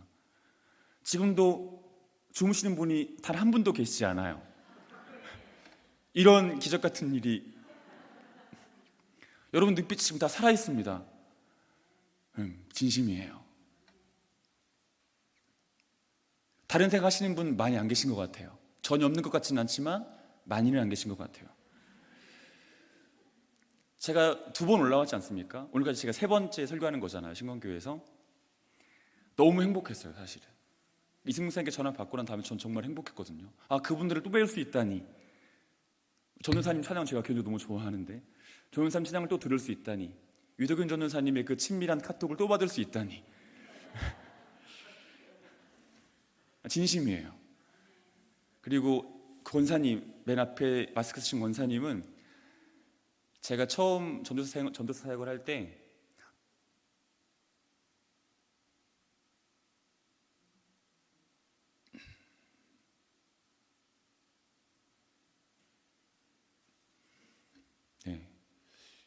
저를 늘 챙겨주셨던 권사님하고 너무 닮으셨어요.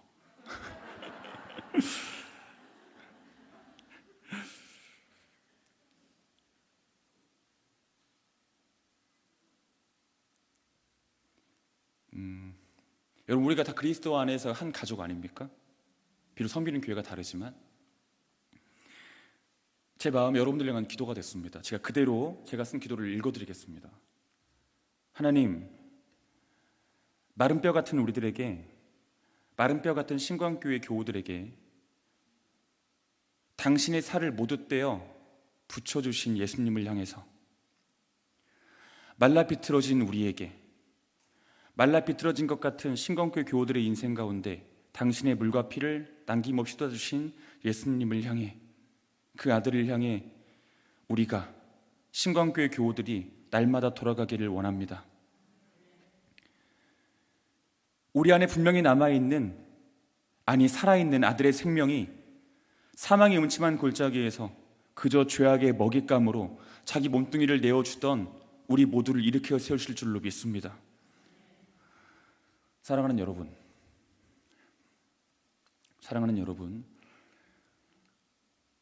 우리들의 몸뚱이를 가지고 하나님을 너무나 많이 괴롭게 해드렸습니다.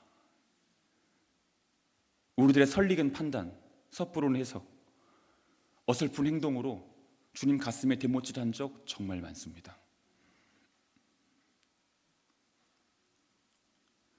우리는 앞으로도 그렇게 또 살 겁니다. 부끄럽게 이를 데 없이 그렇게 살 겁니다. 그런데 저는 믿습니다. 우린 분명히 예수 그리스도께 돌아가게 될 겁니다. 왜요? 우리 안에 있는 예수 그리스도의 생명이 일하실 것이기 때문이에요.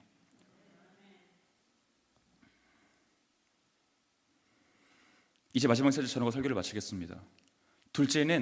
이 둘째 아들은 아버지의 사랑이 완전히 무너졌습니다.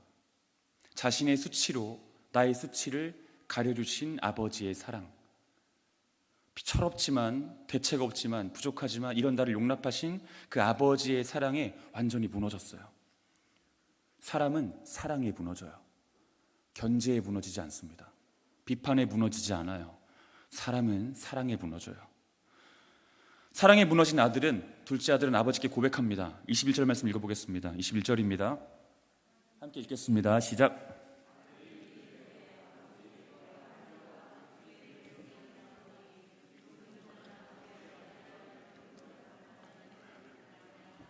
아들이 이르되 아버지, 내가 하늘과 아버지께 죄를 지었사오니 지금부터는 아버지 아들이라 일컬음을 감당하지 못하겠습니다. 하늘과 아버지께 죄를 지었습니다. 아버지 아들이라 일컬음 받을 수가 없습니다. 여러분 많이 들어봤던 고백 아닙니까? 18절 19절의 고백과 동일한 고백이에요. 사랑에 무너지기 전, 아버지께 돌아오기 전, 회심하기 전 했던 고백과 똑같은 고백을 합니다. 동일한 고백이에요. 단지 두 개의 차이가 있을 뿐이에요. 첫 번째는 더 이상 품꾼으로 써달라는 말은 없어요. 품꾼 의논하는 말은 없습니다. 이제 아버지와 함께 살고 싶으니까요. 아버지와 생사고락을 같이 하고 싶으니까요. 두 번째, 앞선 고백이 18절 19절의 고백이 중심이 전혀 없는, 아버지를 향한 사랑이나 두려움이 전혀 없는 그저 기계적인 고백이었다면, 이 고백은 그 안에 진심과 중심으로 충만한 고백입니다. 동일한 고백처럼 보이지만 동일한 고백이 아니에요. 여러분, 우리들에게도 이런 은혜가 있기를 간절히 소망합니다. 아버지와 함께 살고자 하는 열망이 우리 가운데 일어나기를 간절히 소망합니다. 단지 아버지를 이용하기 위한 열망만이 아니라, 그런 열망이 아니라 아버지와 함께 살고자 하는 열망, 아버지 안에 있고자 하는 열망, 아버지 앞에 신실하기를 원하는 열망, 그런 열망이 일어나기를 간절히 소망합니다.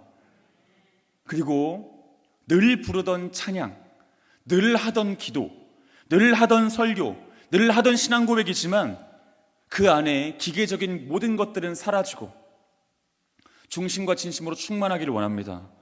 냉랭한 입술은 떠나고 타오르는 심장이 여러분들에게 남기를 원합니다.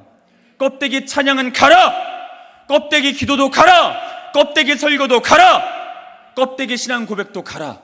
기계적으로 되뇌었던 모든 찬양은 없어져라. 기계적으로 되뇌었던 모든 설교는 사라져라.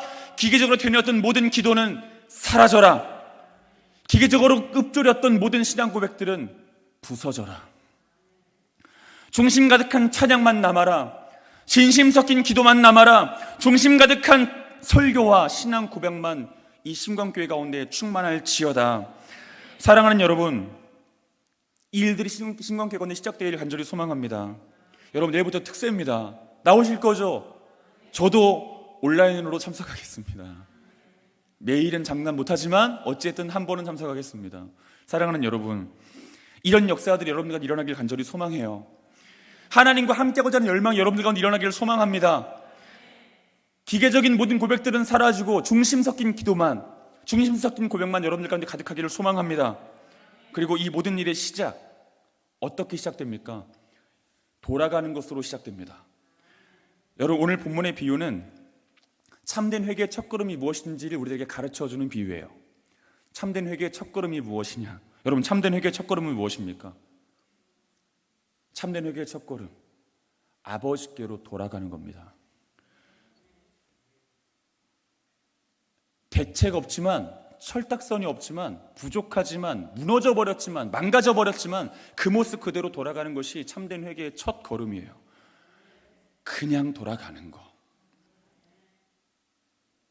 가장 솔직한 모습으로 돌아가시면 됩니다. 여러분, 저는 여러분들에게 요구합니다. 진짜 기도를 시작하시라고. 여러분들 있는 그대로 아버지께 보여주시라고. 그 모습으로 돌아가시라고. 어떤 것도 감출 필요가 없습니다. 숨길 필요가 없습니다. 그냥 보여주면 됩니다. 여러분들의 실체가 어떠한지를, 여러분들의 현재가 어떠한지를 보여주시면 됩니다. 옛날의 죄 다 끄집어내라는 이야기가 아니에요. 여러분들이 지었던 옛날의 죄의 결과가 여러분들의 현재니까 여러분들이 현재를 보여드리면 됩니다. 지금 모습을 보여드리면 돼요.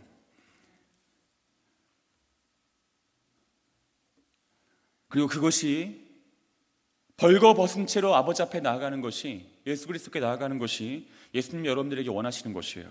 사랑하는 여러분, 예루살렘 가장 높은 곳에서 2000년 전 예수님은 벌거벗겨지신 채로, 어떤 것도 걸치지 않으신 채로 달려 죽으셨습니다. 예수님은 아무것도 입지 않으셨습니다. 어떤 것도 걸치지 않으셨습니다. 자기의 모습을 다 보여주셨습니다. 이 예수님 우리들에게 요구하십니다. 너도 아무것도 입지 말라고. 너도 아무것도 걸치지 말라고. 어떤 것으로도 너를 가리지 말라고. 네 실체를 있는 그대로 보여달라고 말씀하시고 요구하십니다. 종교적인 언어로 여러분들을 감추려고 하지 마십시오. 여러분들의 직분으로 여러분들의 실체를 감추려고도 하지 마십시오. 그냥 그 모습을 보여드리십시오. 그리고 예수 그리스도께 한 걸음 한 걸음 나아가십시오. 손에 아무것도 없어도 좋습니다. 아무것도 없어도 좋아요. 드릴 만한 것이 아무것도 없어도 좋습니다. 여러분 송구영신 예배 들으시죠? 신광교회 안 들으시나요 혹시? 들으십니다. 안 들으시나요? 안 들으세요? 많은 교회들은 드려요. 여러분 연말 되면 송구영신 예배 때마다 사람들이 예수님 앞에 회개하는 것이 있어요. 어떤 회개합니까? 올 한 해에도 부끄럽습니다.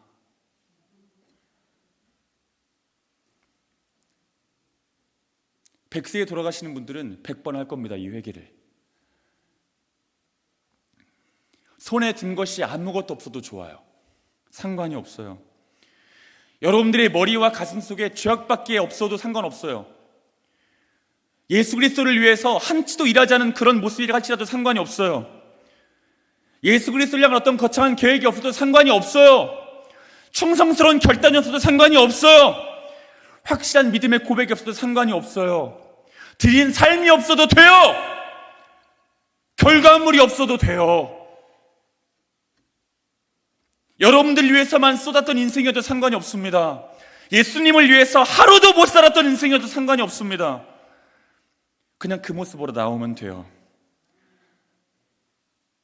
예수 그리스도가 여러분들 가까이 계십니다. 믿으시는 분들은 아멘 하십시오. 예수님께서 이 자리에 계신 줄로 믿으시는 분들은 아멘 하십시오. 너희는 여호와를 만날 만한 때에 찾으라. 가까이 계실 때 그를 부르라. 지금이 만날 만한 때요, 부를 만한 때인 줄로 믿습니다. 악인은 그의 길을, 불의한 자는 그의 생각을 버리고 여호와께로 돌아오라. 그리하면 그가 긍휼히 여기시리라. 우리 하나님께로 돌아오라. 그가 너를 너그럽게 용서하시리라. 여호와께로 돌아오라. 여러분 주님을 크게 부르셔야 됩니다. 주님을 크게, 목이 터져라고 부르셔야 됩니다. 여러분 가까이 있으면 자그마한 소리로 불러도 돼요. 주님이라고 불러도 됩니다. 그럼 제가 좀 이 자리를 벗어나도 되겠죠? 만약에 멀리 떨어져 있습니다.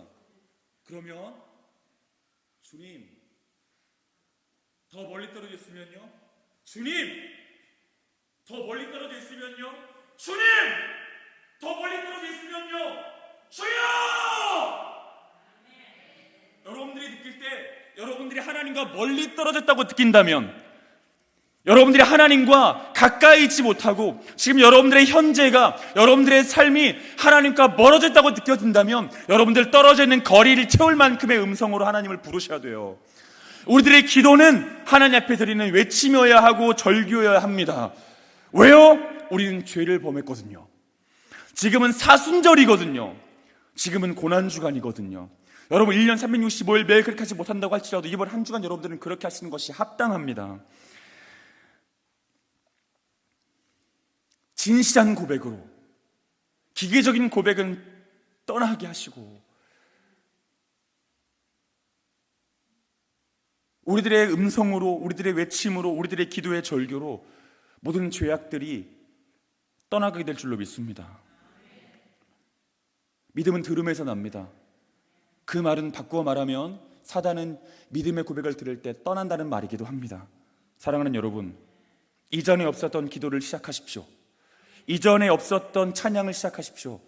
똑같은 기도, 똑같은 찬양을 하는 것 같지만 하나님 보실 때 전혀 다른 기도와 찬양을 시작하십시오. 똑같은 설교를 하는 것 같지만 전혀 다른 설교를 시작하십시오. 냉랭한 가슴은 사라지고 빈 자리에 뜨거운 심장만 남게 되기를 간절히 소망합니다. 여러분 찬양하기를 원합니다. 자, 사랑하는 여러분, 좀 줄여주시겠습니까? 자, 누구를 바라봐야 됩니까? 주님 바라보십시오. 누구에게로 돌아가야 됩니까? 아버지에게로 돌아가야 됩니다. 아버지에게로.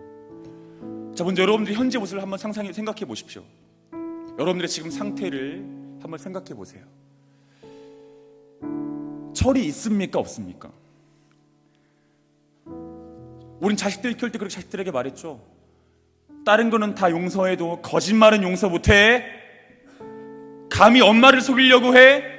감히 아빠를 속이려고 해? 감히 하나님을 속이면서.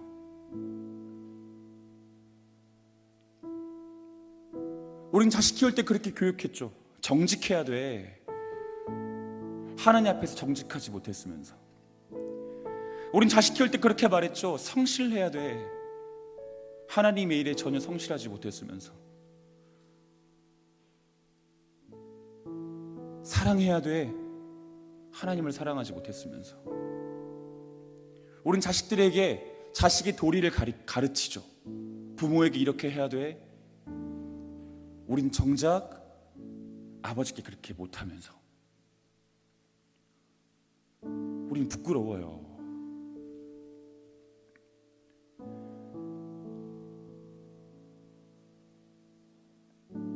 우리 여기 왜 앉아 있습니까? 항아리에 있는 곶감 빼먹기 위해서 앉아있는 사람들도 있을 겁니다. 사실 우리들의 내면의 태도는 대부분 그래요. 하나님을 욕망 성취의 도구로 이용할 때가 너무나 많죠. 근데 여러분, 하나님이 그런 대접을 받으셔야 되는 분입니까? 얼마나 더 힘드셔야 됩니까? 얼마나 더 고통받으셔야 됩니까? 여러분들의 모습을 하나님께 남김없이 보여드리면서 가세요. 저 이런 사람이에요.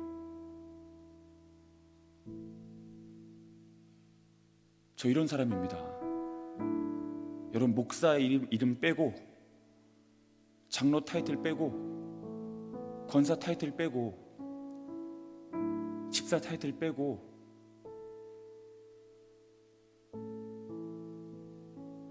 가장 정직하게, 가장 솔직하게,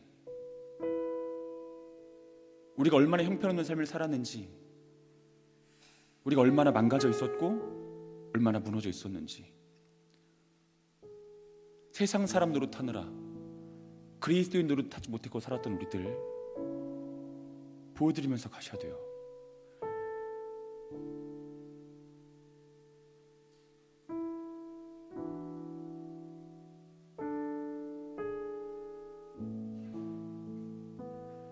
괴로울 때 주님의 얼굴 보라.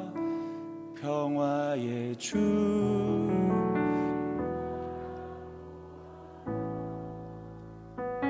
세상에서 시달린 친구들아, 위로의 주님 바라보. 힘이 없고 내 마음 연약할 때 능력의 주님 바라보아라. 주의 이름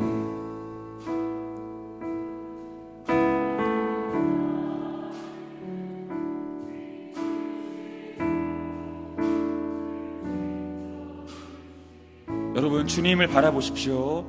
눈을 들어 주를 보라. 내 모든 염려 주께 맡겨라. 주님의 얼굴 보라. 사랑의 주님 안식 주리라. 눈을 들어 주를 보라. 눈을 들어 주를 보라. 내 모든 염려 주께 맡겨라. 슬플 때에 주님의 얼굴 보라. 사랑의 주님 안식. 괴로울 때 주님의 얼굴 보라. 괴로울 때 주님의 얼굴 보라. 평화의 주님 바라. 세상에서 시달렸던 우리들, 세상에서 시달린 이 시간 주님만 바라보기를 원합니다. 위로의 주님 바라. 눈을 들어 주님을 봅니다. 눈을 들어 주를 보라. 내 모든 염려 주께 맡겨라. 슬플 때에 주님의 얼굴 보라. 사랑의 주님께 달려가는 마음으로 눈을 들어 주를 보라. 주를 보라. 내 모든 염려 주께 맡겨라. 슬플 때에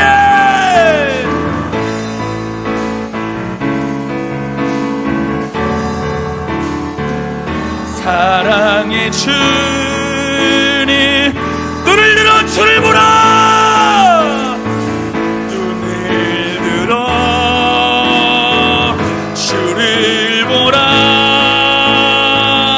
내 모든 염려 주께 맡겨라. 슬플 때에 주님의 얼굴 보라. 사랑의 주, 우리들의 목소리로만 찬양하겠습니다. 눈을 들어 주를 보라. 눈을 들어 주를 보라. 내 모든 염려 주께 맡겨라. 슬플 때에 주님의 얼굴 보라. 사랑의 주, 한번 우리들의 목소리로만 눈을 들어 주를 보라. 눈을 들어 주를 보라. 내 모든 염려 주께 맡겨라. 슬플 때에 주님의 얼굴 보라. 사랑의 주님 안식 주, 오 주님 채우소서. 오 주님 채우소서. 나의 차를 높이 듭니다. 주여, 하늘 양식 내게 채워주소서. 넘치도록 오 주님 채우소서. 오 주님 채우소서.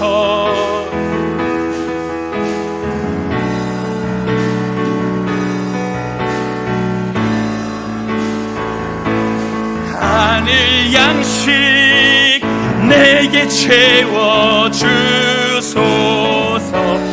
우리 하늘의 믿음을 구하시면서 오 주님이여 우리에게 채우시옵소서. 오 주님 채우소서. 나의 잔을 높이 듭니다. 할렐루야. 내게 채워주소서.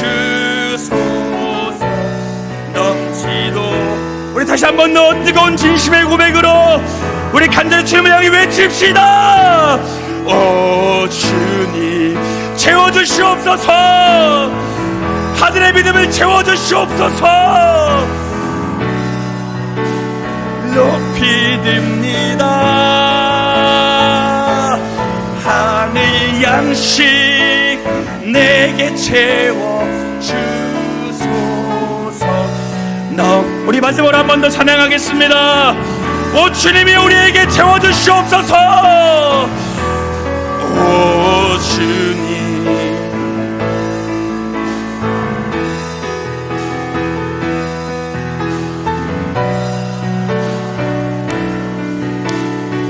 아멘. 믿습니다. 주여 내게 채워주소서.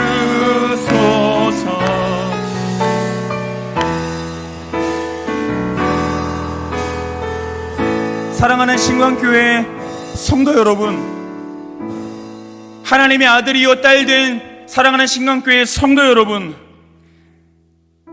하늘에서부터 부어지는 그 어떠한 것들 중에 이 시간 우리가 가장 받기를 사모하는 것은 바로 진실한 기도입니다.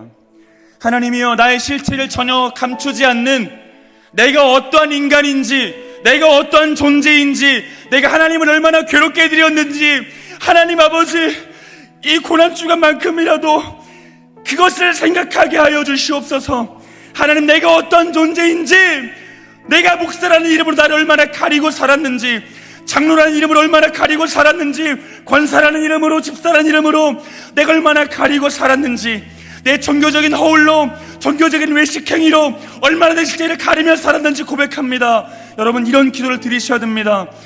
어떤 것도 감추지 말고, 하나님, 제가 얼마나 많이 무너져 있었습니까? 얼마나 많이 망가져 있었습니까?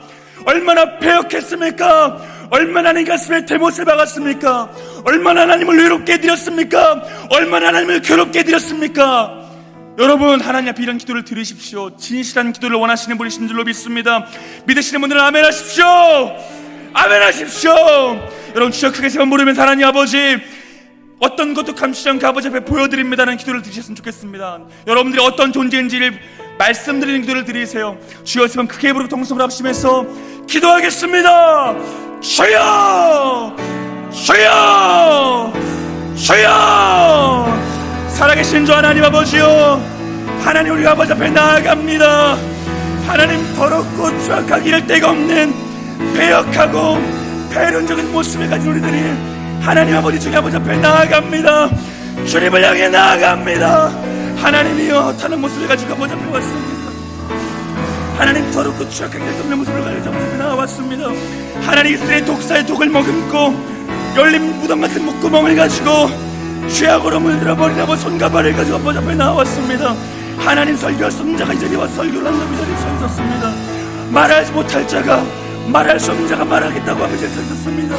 주 하나님 아버지 용서하여 주시옵소서. 살아계신 주 하나님 아버지 용서하여 주시옵소서. 하나님이여, 말할 수 없이 더럽습니다. 하나님, 정직하지 못합니다. 성실하지 못합니다. 죄악도 sam합니다. 어리석습니다. 대책도 없습니다. 철도 없습니다. 그런 하나님 아버지, 아버지를 의리함으로 아버지를 잡으러 아버지 앞에 나아갑니다. 하나님 아버지여, 우리가 내내 주님 보여주시옵소서. 주님, 살아계신 주 하나님 아버지가 내내 보여주시옵소서. 주 하나님 아버지, 진리의 영을 아버지 보여주시옵소서. 정직한 영을 보여주시옵소서. 진실의 영을 새롭게 해주시옵소서. 한 어떤 것도 감추지 아니하고 어떤 것도 가리지 아니하고 벌거벗긴 인식되어 다니신 예수 그리스도 앞에 그런 것도 나게 하는 소망하오니 우리가 늘 명청을 주 하나님 아버지 하여 주시옵소서. 살아계신 주 하나님, 그런 청원을 우리에게 부어주시옵소서. 아버지 하나님이여, 아버지 하나님을 도와주시옵소서. 주 하나님 아버지, 하나님 은혜 없는 아버지 함께 계실로 주 하나님 아버지 믿습니다. 주님, 문청은 들어 주 하나님 함께 계실 줄로 주 하나님 아버지 믿습니다. 하나님 아버지, 아버지 하늘에서 늘 하나님의 능력을 그 사람 우리 보실 수 있는 주 하나님 아버지 도와주시옵소서. 그 역사시대 하나님 아버지, 하나님 아버지 내려보주시옵소서. 살아계신 주 하나님 아버지, 살아계신 주 하나님 아버지, 아버지 껍데기 모든 것들 들어갈 수 있도록 주 하나님 아버지 도와주시옵시고, 기름 찬양에 들어갈 수 있도록 주 하나님 아버지 도와주시옵시고, 진실함을 남을 수 있도록 주 하나님 아버지 도와주시옵소서. 주님, 하나님 아버지 드리기 너무 소망합니다. 주님, 진실함을 남을 수 있도록 하나님 믿을 수 있도록 주 하나님 아버지 도와주시옵소서. 아버지 하나님이여, 아버지 하나님이여, 동안 있게 하실 줄로 주 하나님 아버지 믿습니다.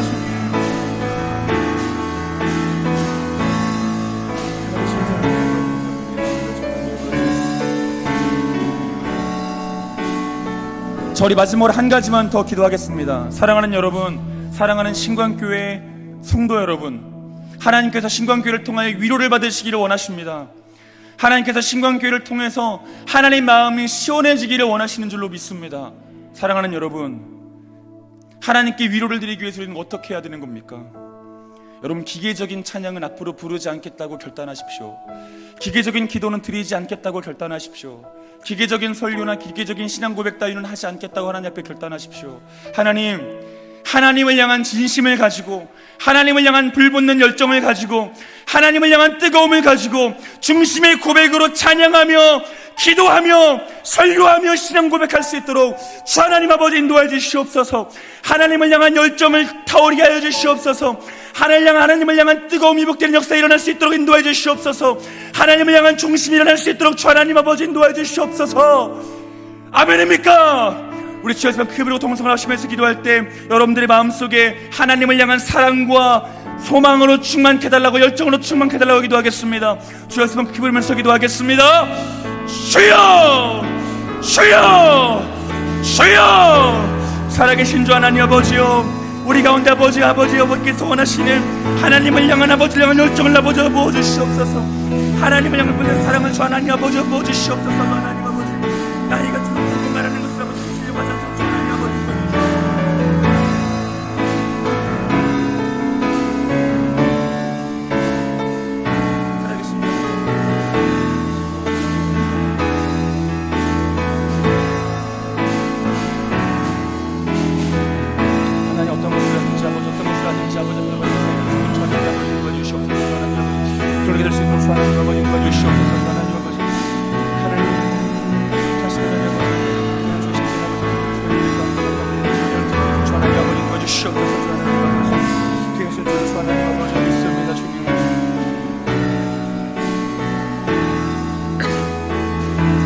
살아계신 주 하나님 아버지, 우리 친구들을 중요한 아버지 도와주시옵소서.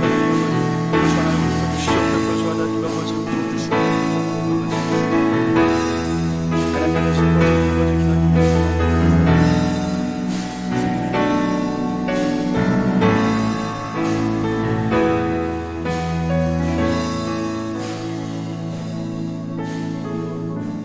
살아계신 하나님 아버지께로 돌아갑니다. 세상에서 세상 사람 노릇하느라 아버지 자식 노릇 제대로 하지 못했던 우리들이 아버지께로 돌아갑니다. 하나님, 돌아가지만 돌아간 다음 우리는 또 범죄하게 될 것이고, 또 아버지 마음 속상하게 될 것이고, 또 아버지 괴롭게 될 것이 자명합니다. 그러나 아버지 없으면 살 수 없어서, 아버지 말고는 답이 없어서, 아버지가 아닌 다른 대책이 우리들에게 서지 않아서 아버지께로 갑니다. 이런 우리를 돌아가라 말씀하시지 않고 잘 왔다고 말씀하실 아버지를 우리가 믿기에 아버지 앞에 갑니다. 너희는 여호와를 만날 만한 때에 찾으라. 가까이 계실 때 그를 부르라. 악인은 그의 길을, 불의한 자는 그의 생각을 버리고 여호와께로 돌아오라. 그리하면 그가 긍휼히 여기시리라. 우리 하나님께로 돌아오라. 그가 너를 너그럽게 용서하시리라. 이 말씀이 우리에게 주신 하나님의 말씀인 줄로 믿습니다. 하나님 아버지, 시작되는 고난주간, 이번 한 주간 하나님, 신광교회 모든 성도들 한 사람 한 사람들 가운데 예수 그리스도의 십자가가 분명히 세워질 수 있도록 인도해 주시옵소서. 예수 그리스도를 향한 진심이 회복될 수 있도록 인도해 주시옵소서. 냉랭한 가슴은 떠나고 뜨거운 심장만 남는 은혜가 있도록 주님이여 도와주시옵소서. 이 시대에 외치는 소리로, 이 시대의 예언자로 광야 같은 이 서울에 이 교회를 세우신 줄로 주 하나님 아버지 믿사오니 허락하신 사명 끝날까지 잘 감당할 수 있도록 우리 주님 도와주시옵소서. 주님께 행하실 줄로 믿고 감사를 드리오며 예수님 이름으로 기도드립니다. 아멘.